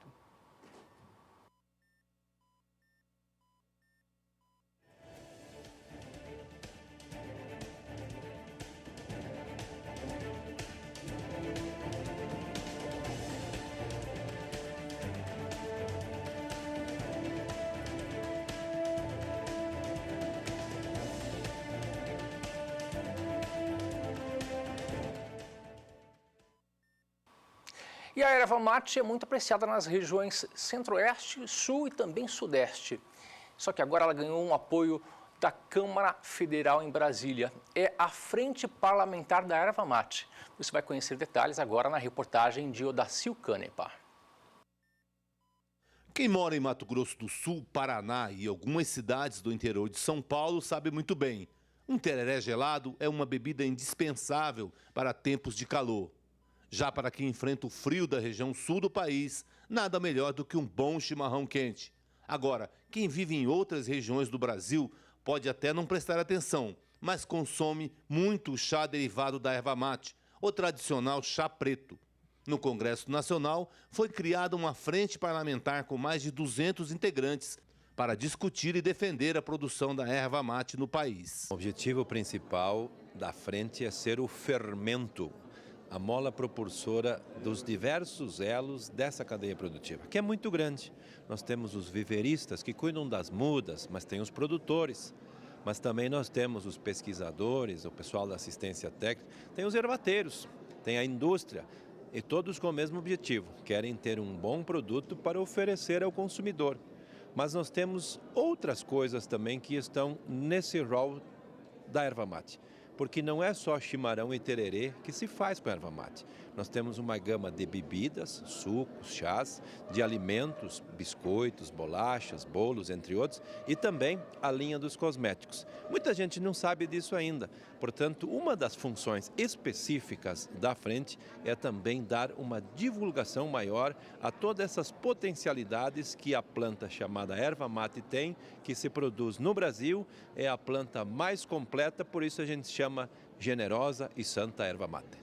A principal bandeira da Frente Parlamentar é a criação de um selo para proteger o produto e principalmente a relação com outros países do Mercosul que também produzem a erva mate. O selo é algo que todos falam, muitos têm já uma ideia, outros já conseguiram vencer essa etapa e, portanto, a Frente vai também posicionar no sentido de auxiliar aqueles que ainda não conseguiram chegar nesse ponto, que efetivamente possam ter o seu selo, possam ter ali a sua marca e o consumidor identificar esse produto, que se tiver porventura algum problema, ele sabe a origem, o nome do produtor, o lote de fabricação. Segundo dados apresentados pela comissão, o Brasil produz mais de 600 mil toneladas de erva mate por ano. O Rio Grande do Sul, seguido do Paraná, Santa Catarina e Mato Grosso do Sul, são os maiores produtores. A Comissão do Meio Ambiente da Câmara também discutiu nesta semana a produção de erva mate no país. Odacil Canepa para o SBA. Eu tenho certeza que nesse momento tem muita gente aqui assistindo o Bom Dia Produtor e tomando um tereré, o mesmo chimarrão. Falando em chimarrão, vamos falar sobre a previsão do tempo para a região sul do país. E o tempo ficou mais firme e acabou também finalizando aí, auxiliando no final da semeadura das culturas de inverno, principalmente o azevém e a aveia. Vamos perguntar então a Juliana Rezende da Somar Meteorologia se as condições climáticas continuam agora mais firmes para o produtor que está em atividade. É com você, Juliana. As próximas semanas ainda serão de condições favoráveis para o crescimento dos pastos na região sul. Isso porque deve voltar a chover por lá, os índices de umidade do solo ainda devem seguir elevados e também garantir um bom crescimento para as pastagens. Atualmente, a umidade do solo fica próxima de 60% na faixa oeste, enquanto que na faixa leste esse índice alcança até 80%. Ao longo dos próximos 5 dias, as instabilidades agora ocorrem desde o Rio Grande do Sul até a faixa leste do estado do Paraná. É apenas do centro ao oeste paranense e ainda em partes do oeste catarinense que o tempo ainda segue mais firme.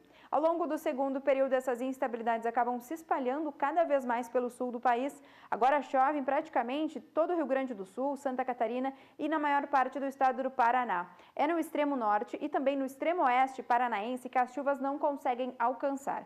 Os maiores acumulados dessa vez ficam próximos de 15 milímetros na maior parte da região sul. Então, no decorrer dos próximos dias, essas chuvas frequentes garantem índices de umidade do solo altos, o que acabam beneficiando o crescimento dos pastos. Daqui a pouco eu volto com mais previsão do tempo. E na última sexta-feira, o Bom Dia Produtor fez um programa especial sobre orgânicos. Você sabia que cresce o número de produtores orgânicos pelo país? Só em São Paulo cresceu quase 17%. Você acompanha detalhes com o repórter Gustavo D'Angelo. O balanço do programa São Paulo Orgânico, divulgado pela Secretaria de Agricultura, revelou um aumento de 1.361 em 2015 para 1.592 em 2016, no total de produtores orgânicos no estado. O resultado apresenta um crescimento de 16,9%. A pesquisa também constatou que mais de 220 municípios paulistas possuem algum tipo de projeto para agricultura orgânica. Com isso, o número de organizações de controle social subiu 80%, passando de 50 para 90 entidades. De acordo com representantes do setor, o objetivo do programa é fomentar a agricultura orgânica no estado de São Paulo, capacitando os agricultores com conhecimentos e tecnologias, alternativas de produções economicamente viáveis e fundamentais para uma agricultura sustentável. Gustavo D'Angelo para o SBA. É realmente impressionante os números, você pode acompanhar aqui na sexta-feira todo um panorama, como vem crescendo a agricultura e a pecuária orgânica. E para começar bem a semana, tem informação de mercado chegando aqui no Bom Dia Produtor. E quem nos passa diariamente é Walter Polga Júnior, que já separou para a gente os destaques para começarmos muito bem essa semana. Bom dia, Polga, e a toda a sua equipe. Bom dia a você, Elaine. Bom dia a todos que acompanham a nossa programação no Canal do Boi. Destaque no noticiário desta manhã de que o Banco do Brasil vai disponibilizar, ofertar 103 bilhões de reais em crédito para a safra agora 2017-2018.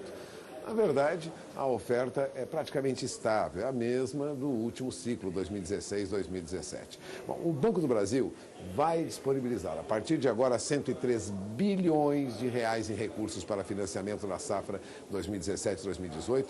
Esse volume é muito parecido com o volume ofertado anteriormente, 101 bilhões que foram liberados em 2016 e 2017. Agora, os detalhes das linhas de crédito rural para esse período, segundo a Agência Estado, serão anunciados amanhã, dia 11, numa cerimônia lá em Brasília. Extraoficialmente, sabe-se que do total dos recursos liberados, cerca de 11 bilhões e meio serão destinados a empresas da cadeia do agronegócio e mais de 91 bilhões em crédito rural a produtores e também a cooperativas. Agora, na divulgação do ano passado, esses recursos eram um pouco menores, né? 1 bilhão aproximadamente menor para cada um, né? Então, agora 11 bilhões e meio de reais para empresas da cadeia do agronegócio significa um aumento aí de 1 bilhão e meio quando comparado ao ano passado. Agora, os 91 bilhões em crédito ao setor produtivo e cooperativista destinados pelo Banco do Brasil serão divididos em 72 bilhões para as operações de custeio e comercialização. Eu vou repetir, 72 bilhões para custeio e comercialização. Estava num valor menor no ciclo anterior. E quase 19 bilhões e meio para crédito de investimento agropecuário. Nesse caso, houve uma queda, porque nós temos cerca de 19 bilhões, quando tínhamos quase 20 bilhões no ano anterior. Agora, importante ressaltar, essas linhas de financiamento disponibilizadas pelo Banco do Brasil têm juros controlados de 7,5% até 8,5% ao ano, conforme anúncio do governo lá atrás, no Plano Agrícola e Pecuário, agora 2017 e 2018. Isso foi feito há mais ou menos um mês. Agora, no material que será divulgado, que vai ser divulgado, ainda não há informação sobre o volume de crédito a juros controlados. Mas entre esses recursos, né, esses mais de 103 bilhões ofertados, não se sabe quanto terá juro controlado, quanto terá um juro mais alto. O Programa Nacional de Apoio ao Médio Produtor Rural vai ficar com 15 bilhões e meio nesta safra, aumentou um pouquinho, e o Programa Nacional de Fortalecimento da Agricultura Familiar, segundo técnicos do Banco do Brasil, seria em torno de 14 bilhões e meio também. Agora, esses créditos do Pronaf continuam com juros entre 2,5% a 5,5% ao ano. O Pronaf mais alimentos, outra linha de crédito, terá 6 bilhões e meio para financiamento também na próxima safra, atualmente 6 bilhões e 200 milhões de reais. Bom, o Banco do Brasil oferta esses recursos a partir de amanhã, oficialmente será anunciado amanhã, mas o produtor deve ficar atento, porque se há necessidade de recursos, é agora que se deve correr rapidamente para o Banco do Brasil. São 8 horas e 55 minutos, horário de Brasília. Vamos acompanhar o que ocorre nas principais bolsas do mundo a partir de agora, para que seja possível vislumbrar aí uma tendência no mercado, né? E o que ocorre na Ásia é que as bolsas recuperam as perdas recentes. Veja o que está ocorrendo na Ásia, fechamento dos negócios nesta madrugada. Bolsa de Tóquio subiu 0,76%. Majoritariamente as bolsas fecharam em alta, né? Hong Kong tem um índice Hang Seng com alta de 0,63%. Na China é que houve uma baixa, né? Xangai recuou 0,17%, e a bolsa de Shenzhen tem um índice Shenzhen composto com queda de 0,67%. Já o índice Kospi da bolsa de Seul tem leve alta de 0,09%. Agora, o que ocorre no mercado europeu? As bolsas europeias e os futuros lá em Nova York operavam em alta agora há pouco. As principais bolsas da Europa e também os primeiros negócios no mercado futuro de Nova York operavam em alta nesta manhã, dando sequência aí a um bom desempenho nos pregões de sexta-feira, né? Também na Ásia, na madrugada de hoje, como nós acabamos de ver, a perspectiva não é ruim, ao contrário, né? Uma tendência de alta em Tóquio, Hong Kong e também o índice Kospi. Agora há pouco, veja o que ocorre. Neste momento, na verdade, agora há pouco já tínhamos um movimento de alta, mas agora você tem na tela, a Bolsa de Frankfurt chegou a subir mais, né? Chegou agora há pouco, subia 0,43%. 0,46%. Sobe menos agora, mas sobe 0,35%. A Bolsa de Londres também tem uma leve alta de 0,02%. Paris sobe 0,18% e Madrid tem alta de 0,27%. O mercado italiano trabalha também com alta, uma alta mais expressiva de 0,61%. Então temos aí uma recuperação para as perdas recentes que ocorreram nas principais bolsas do mundo. Enquanto isso, nos Estados Unidos, tome nota, hein? O mercado vem em alta. Índice Dow Jones agora há pouco já tinha uma leve alta de 0,03%, mas a Standard & Poor's Futuro subia 0,18%. Nasdaq Futuro subia mais, subia 0,40%, o que mostra perspectiva aí de alta para as bolsas. Agora, o mercado do petróleo é que tem tido uma forte baixa na semana, marcado aí por excesso de oferta, viu? O preço do contrato futuro de petróleo negociado lá nos Estados Unidos, com entrega para agosto, caiu 2,83%, recuou aí para a faixa de $44 o barril. Já encerrou a semana com queda de quase 4%.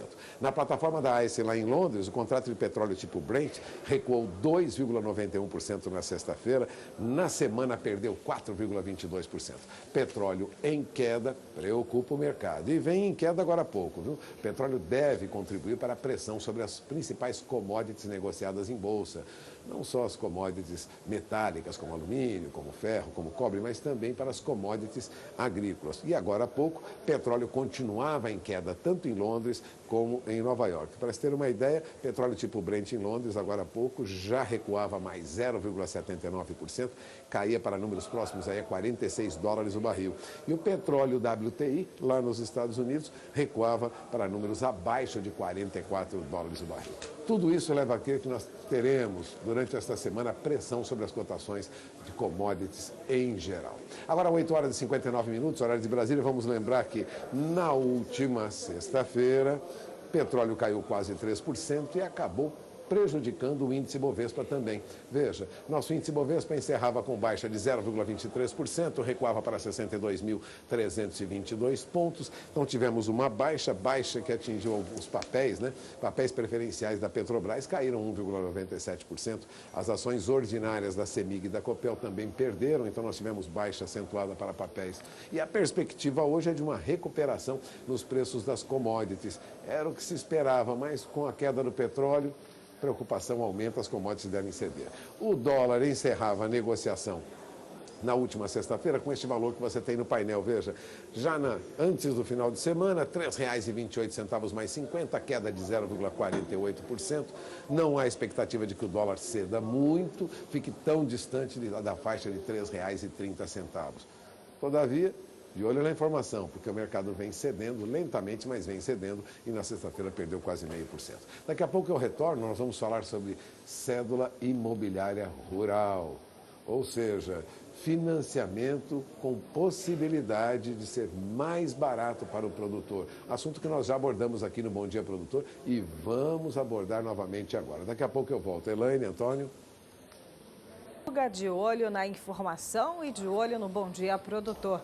Por aqui nós vamos para um breve intervalo comercial, mas daqui a pouquinho tem mais informação chegando, né, Antônio? Daqui a pouquinho tem Ovinocaprinocultura, muita informação para você na sua manhã de segunda-feira, para você começar muito bem a sua semana. Não saia daí, voltamos já já. Olá, bom dia, são 9h02 pelo horário de Brasília e você está em companhia do Bom Dia Produtor. E agora um bloco dedicado ao Complexo Carne, com destaque para a ovinocaprinocultura. De acordo com a Emater Gaúcha, as condições nutricionais do rebanho estão boas. O vazio forrageiro de outono perde força com a disponibilidade de mais áreas de pastagens de inverno que estão sendo pastoreadas. Os borregos conseguem um bom ganho de peso diário. Contudo, o excesso de umidade prejudica os animais, que voltam a apresentar problemas de cascos, os quais prejudicam a reprodução dos ovinos, a ingestão de alimentos, também com a consequentemente perda de peso e até mesmo morte de animais. O alerta aos produtores é que neste momento as condições estão favoráveis ao maior incidência de parasitas, portanto, todo cuidado é pouco, viu? Você que é produtor de ovinocaprinocultura, principalmente dessa região lá do estado do Rio Grande do Sul.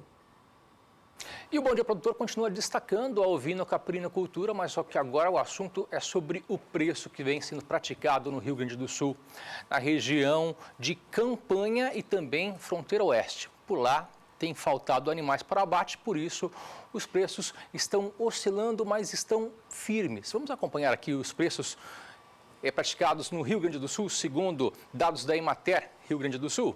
Você acompanha aqui os preços dos ovinos na região de Campanha e fronteira oeste. A ovelha tem um preço mínimo de R$ 4,50 e o preço máximo de R$ 5,30. O cordeiro, R$ 5,50, máximo R$ 6,50. Capão, R$ 5,00, o máximo R$ 5,50. Também nós temos aqui a lã merina, R$ 15,00. O preço mínimo praticado, o preço máximo é de R$ 17,00. A lã ideal Prima A está em R$ 13,00 o mínimo e R$ 15,00 o máximo. Lá já a lã Corriedale Cruza 1 está com preço mínimo de R$ 7,00, preço máximo de R$ 8,00. E a lã Corriedale Cruza 2, preço mínimo R$ 4,00 e preço máximo R$ 6,00, segundo dados da Emater do Rio Grande do Sul. Nós vamos para um breve intervalo e voltamos em 2 minutinhos. Temos de você beber um cafezinho e voltar. 9h10 pelo horário de Brasília. Bom dia, produtor, de volta na sua manhã, início de semana, segunda-feira. Agora há pouquinho nós falamos sobre o mercado de ovinocaprinocultura. Mas nessa época do ano, época de inverno, o produtor de ovinos tem que ficar mais atento às quedas nas temperaturas. Veja agora algumas recomendações. Com a chegada do inverno e as mudanças bruscas na temperatura, quais os cuidados que o produtor rural deve tomar a fim de evitar o aparecimento de doenças ou até mesmo a morte dos animais? O frio, principalmente no nosso estado, ele tem algumas particularidades, porque você tem o dia muito quente, então um dia às vezes com 27, 30 graus, e à noite essa temperatura cai para 10 graus. Então, nessa situação, se você tiver um abrigo para os animais se recolherem, é interessante. Esse abrigo ele não pode ser totalmente fechado, porque também a falta de circulação de ar também é um foco de contaminação, de transmissão de doença. E nas mudanças climáticas, nessas mudanças rápidas que acontecem no nosso inverno, você tem que prevenir com a vacinação contra a pasteurelose. A estrutura do curral deve ser ideal para acomodar os animais. A limpeza do local também é outro ponto que merece atenção. Ideal que você tenha um lugar onde você acomode bem todos os animais de forma confortável, né? Que os animais não fiquem muito aglomerados e principalmente cuidar a circulação de ar. Uma das coisas que atrapalha bastante o animal é o acúmulo de amônia, que é da urina mesmo dos animais. Então o chão está sujo de fezes e urina e faz um acúmulo de amônia. Se você tem um lugar que é fechado e que não circula ar, a gente pensa pelo lado, estou colocando um lugar fechado para não pegar vento. Mas se ele estiver num lugar fechado, com muitas fezes, urina, cheiro de amônia, ele vai adoecer por causa do efeito da amônia ali nos animais. No inverno, o cuidado com a alimentação dos animais deve ser redobrado. Lugares onde você tiver pastagem com um teor de fibra maior, dá para trabalhar com suplementação proteica. Ou você pode pegar nas ovelhas paridas, fazer uma suplementação no final do dia, quando você recolhe esses animais. Se não recolhe, você pode fazer uma suplementação a pasto, porque a condição corporal dos animais, eles estarem com boa nutrição, já é um ponto de proteção para todas as doenças. Então, a primeira prevenção é a boca. Então, você fazer o animal estar numa boa condição corporal para que ele não se contamine com as doenças, é o primeiro passo. Este médico veterinário, especialista em pastagens para ovinos, dá algumas orientações quanto às estratégias alimentares para a estação fria do ano. Para essa época do ano, a gente tem que estar preparado com as estratégias alimentares.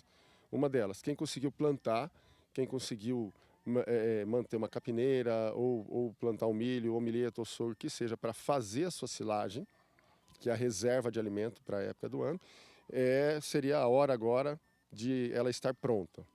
E aí, quando entrar o período seco, mesmo que essas pastagens aqui vão secar da noite para o dia, aí a gente começa a fornecer a silagem como fonte de volumoso, mais ainda acrescentado, quem tiver condições, uma concentração de concentrado, né? Uma quantidade de concentrado, que é ração. O pessoal está usando milho total também, para fornecer aquelas necessidades que os animais têm para manter e cuidar do seu filhote. Porque agora também é um período que vai nascer, vai ter um nascimento a partir de junho e julho, na nossa região, ou independente disso, quem já fez suas estações de monta, vai ter um plantel de cordeiros nascendo agora nesse período seco.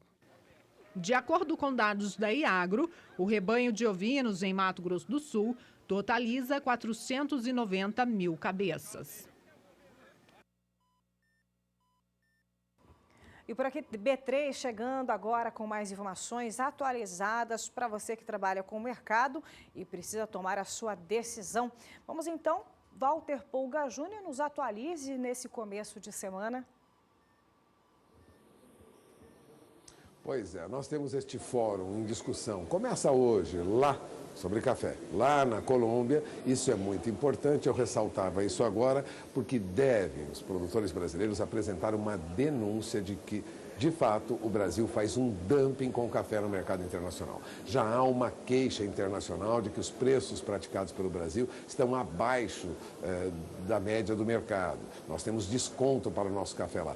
E esse assunto deverá ser discutido lá nesse encontro, no fórum, o primeiro Fórum Mundial dos Produtores de Café, que começa esta semana na Colômbia. Lembrando que produtores brasileiros estarão representados por Armando Matiello, que deve participar desse encontro, apresentando inclusive esta denúncia, denunciando o dumping de café feito pelo Brasil no mercado internacional do café. Agora, 9h16, horário de Brasília. Já que falamos de café, vamos lembrar que o mercado trabalhava lá em Nova York na última sexta-feira em queda, aliás, queda pelo segundo pregão consecutivo. Os contratos futuros de café arábica negociados em Nova York fecharam com leve queda nesta sexta-feira. O vencimento de setembro perdeu 0,15%, encerrou de novo em baixa, aliás, abaixo, com valores inferiores a $1,29 por libra-peso. Depois de romper aquela resistência de $1,30 na quarta e na quinta-feira, devolveu os ganhos. hoje, na máxima, ou melhor, na sexta-feira, na máxima, chegou a $1,29 por libra-peso. Entre os fatores fundamentais que estão dificultando uma recuperação consistente nas cotações do café, está o clima no Brasil, que permanece seco, sem risco de geada nos próximos dias. Segundo meteorologistas, isso favorece aí a colheita, portanto o mercado reage com perspectiva de baixa de novo para o café.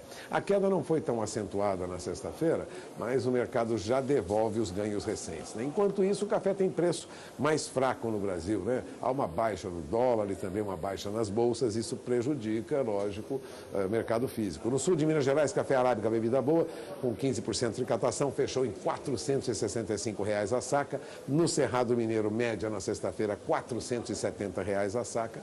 E o café arábica, Rio, tipo 7, lá da zona da mata de Minas Gerais, terminava na faixa de R$ 420 a saca, em média, na última sexta-feira. Então, os preços mais fracos para o café, portanto, nós teremos aí perspectivas de pressão sobre os preços, né? Aliás, o indicador de café arábica, calculado pelo CPEA aqui pela BMF, já fechou com queda de quase 0,5% na última sexta-feira.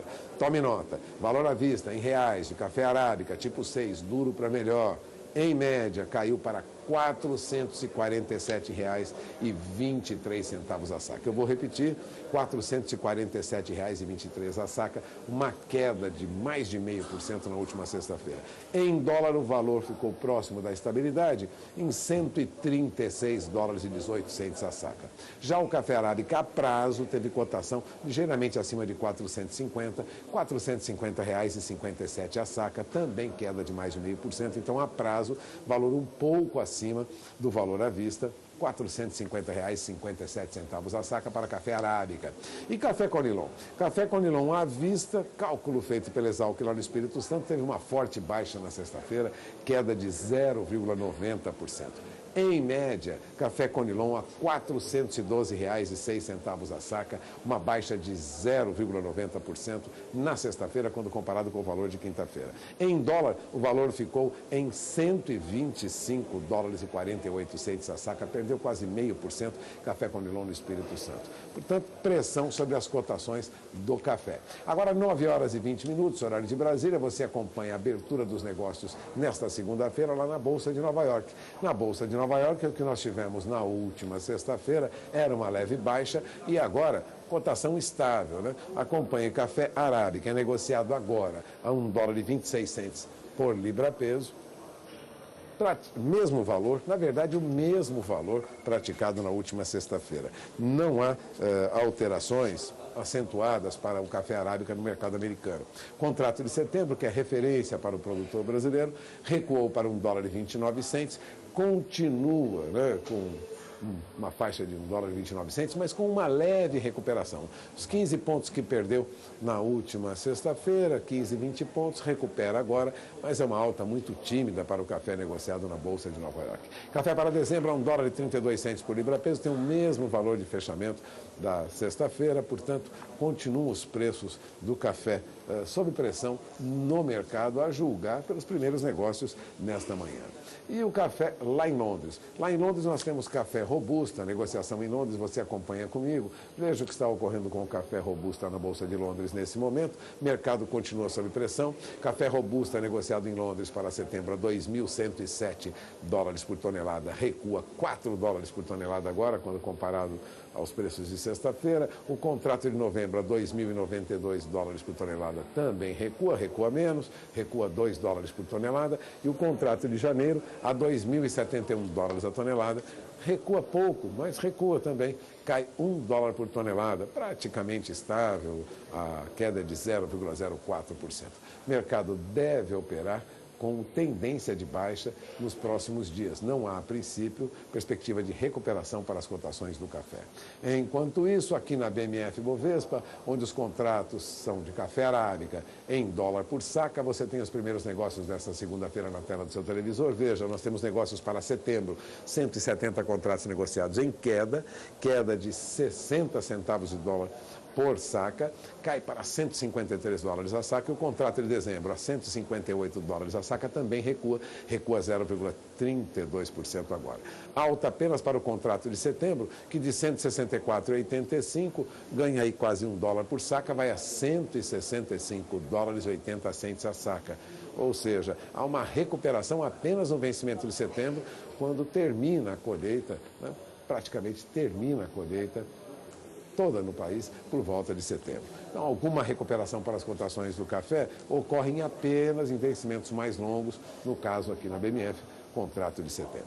Agora, 9h23, horário de Brasília, vamos falar de mercado de boi gordo, porque o que ocorre é que o Banco do Brasil anunciou novas medidas de apoio à pecuária de corte. O assunto já foi destaque na edição de sexta-feira de alguns dos principais jornais e sites durante a noite, né? É que o Banco do Brasil decidiu prorrogar por um ano o pagamento das parcelas de crédito rural com vencimento até dezembro de 2017. Essa medida foi oferecida devido à situação do mercado interno depois da Operação Carne Fraca e da delação dos controladores do JBS, né, de corrupção no governo federal. A decisão do Banco do Brasil ocorreu depois que a Confederação de Agricultura e Pecuária do Brasil realizou um amplo trabalho para alertar os agentes financeiros sobre a situação dos pecuaristas diante da contínua desvalorização dos preços do boi gordo. Um levantamento da CNA, aliás, mostra que de janeiro a julho deste ano, o valor da arroba do boi gordo acumulou queda de 16%, tendo como referência o mercado de São Paulo.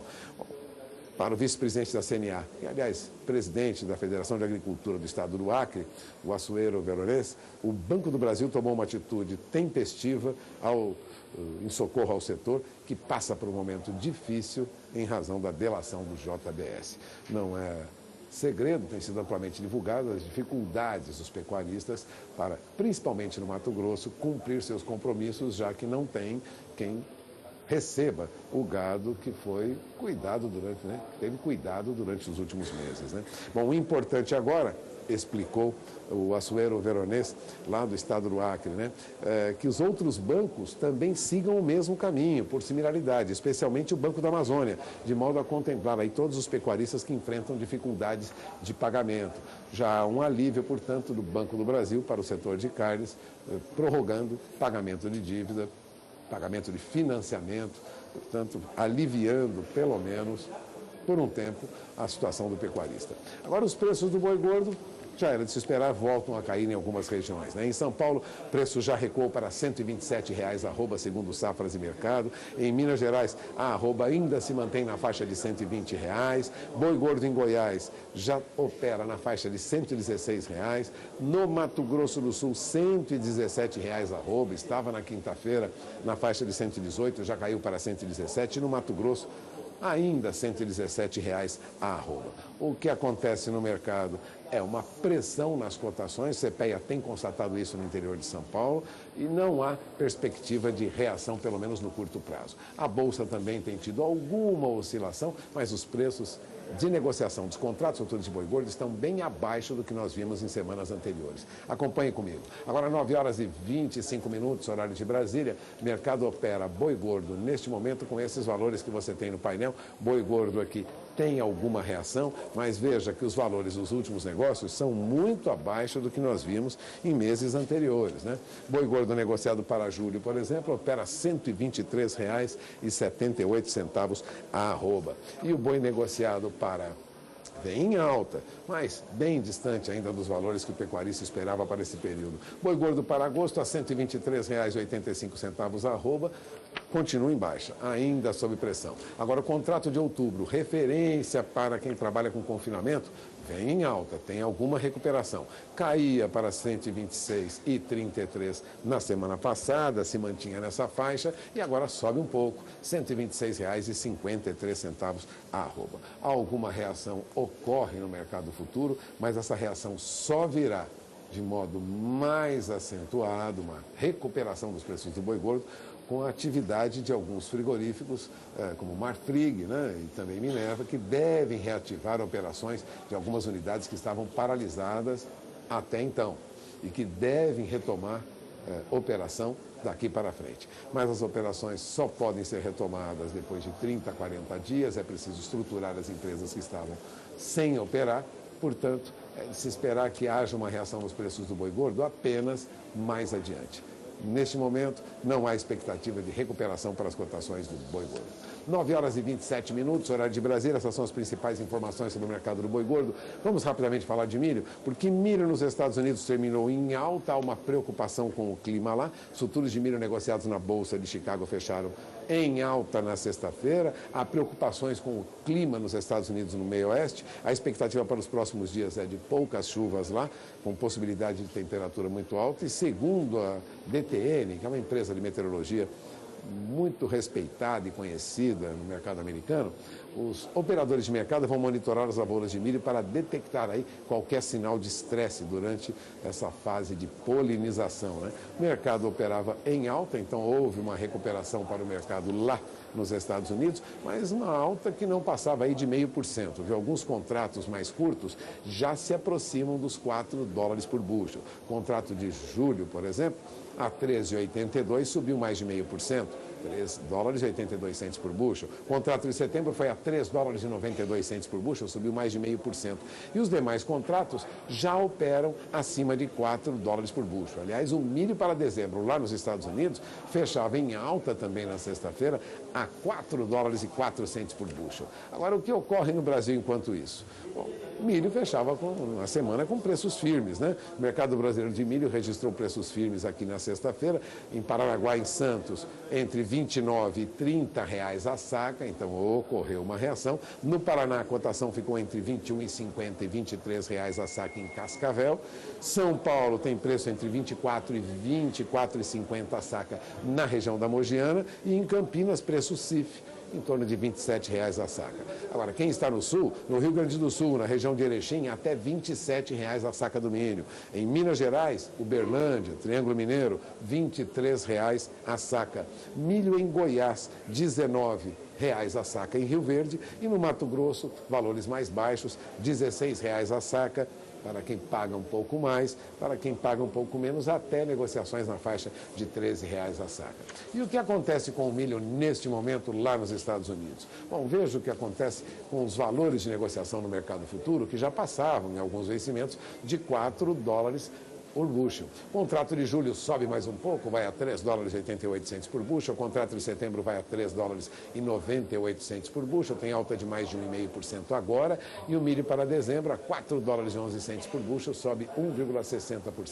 O contrato para o ano que vem, para março, nos Estados Unidos, já passa de $4,20 por bushel agora, se bem que já foi negociado hoje a $4,22 por bushel, valores superiores a esse, inclusive. Portanto, forte alta para o milho no mercado americano. Há uma especulação sobre clima que já ocorria no final de semana e que continua hoje.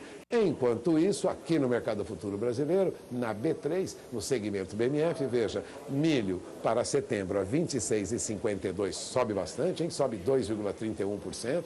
Temos quase 2.000 contratos negociados até agora. O milho para novembro de 27 vai a 27,70, sobe mais de 2,5%. E o milho para janeiro do ano que vem, de 27,61, ganha 10 centavos de real por saca, vai a R$ 27,71 a saca. Forte alta para o milho nos Estados Unidos e uma alta mais acentuada para o milho no mercado brasileiro. Agora, 9 horas e 30 minutos, horário de Brasília. Antes de encerrar, vamos rapidamente para o dólar. Veja, abertura das negociações, mercado de câmbio a 13,26 mais 80, dólar recua de novo, cai 0,51%. Dólar em baixa, retomada dos negócios desta segunda-feira. Eu encerro por aqui a minha participação, lembrando que nós teremos a entrevista com a Maria Cecília de Almeida, da SNA, sobre cédula imobiliária rural, na próxima edição. Amanhã eu volto. Desejo a todos um dia de bons negócios. Elaine? Muito obrigada, Pulga. Excelente semana para você e para toda a sua equipe por aqui. Já vamos chegando nos finais aqui dessa edição de segunda-feira, mas com muita informação importante para a sua tomada de decisão. Mas antes, a gente tem um recado. Hoje é um dia especial para uma pessoa muito importante da nossa equipe, né, Elaine? É isso mesmo, a gente quer desejar aqui, toda a equipe, um feliz aniversário ao Paulo Vitor, muita saúde, prosperidade, amor em todos os sentidos e, claro, muito sucesso. É o nosso diretor que fica no controle, operando, né, e ajudando também em tudo que vai para o ar para você nos assistir. Parabéns, Paulo. É isso mesmo. Com essas informações, a gente encerra essa edição. Muito obrigada pela sua audiência, mas amanhã, bem cedinho, tem mais. Até mais. Tchau, tchau.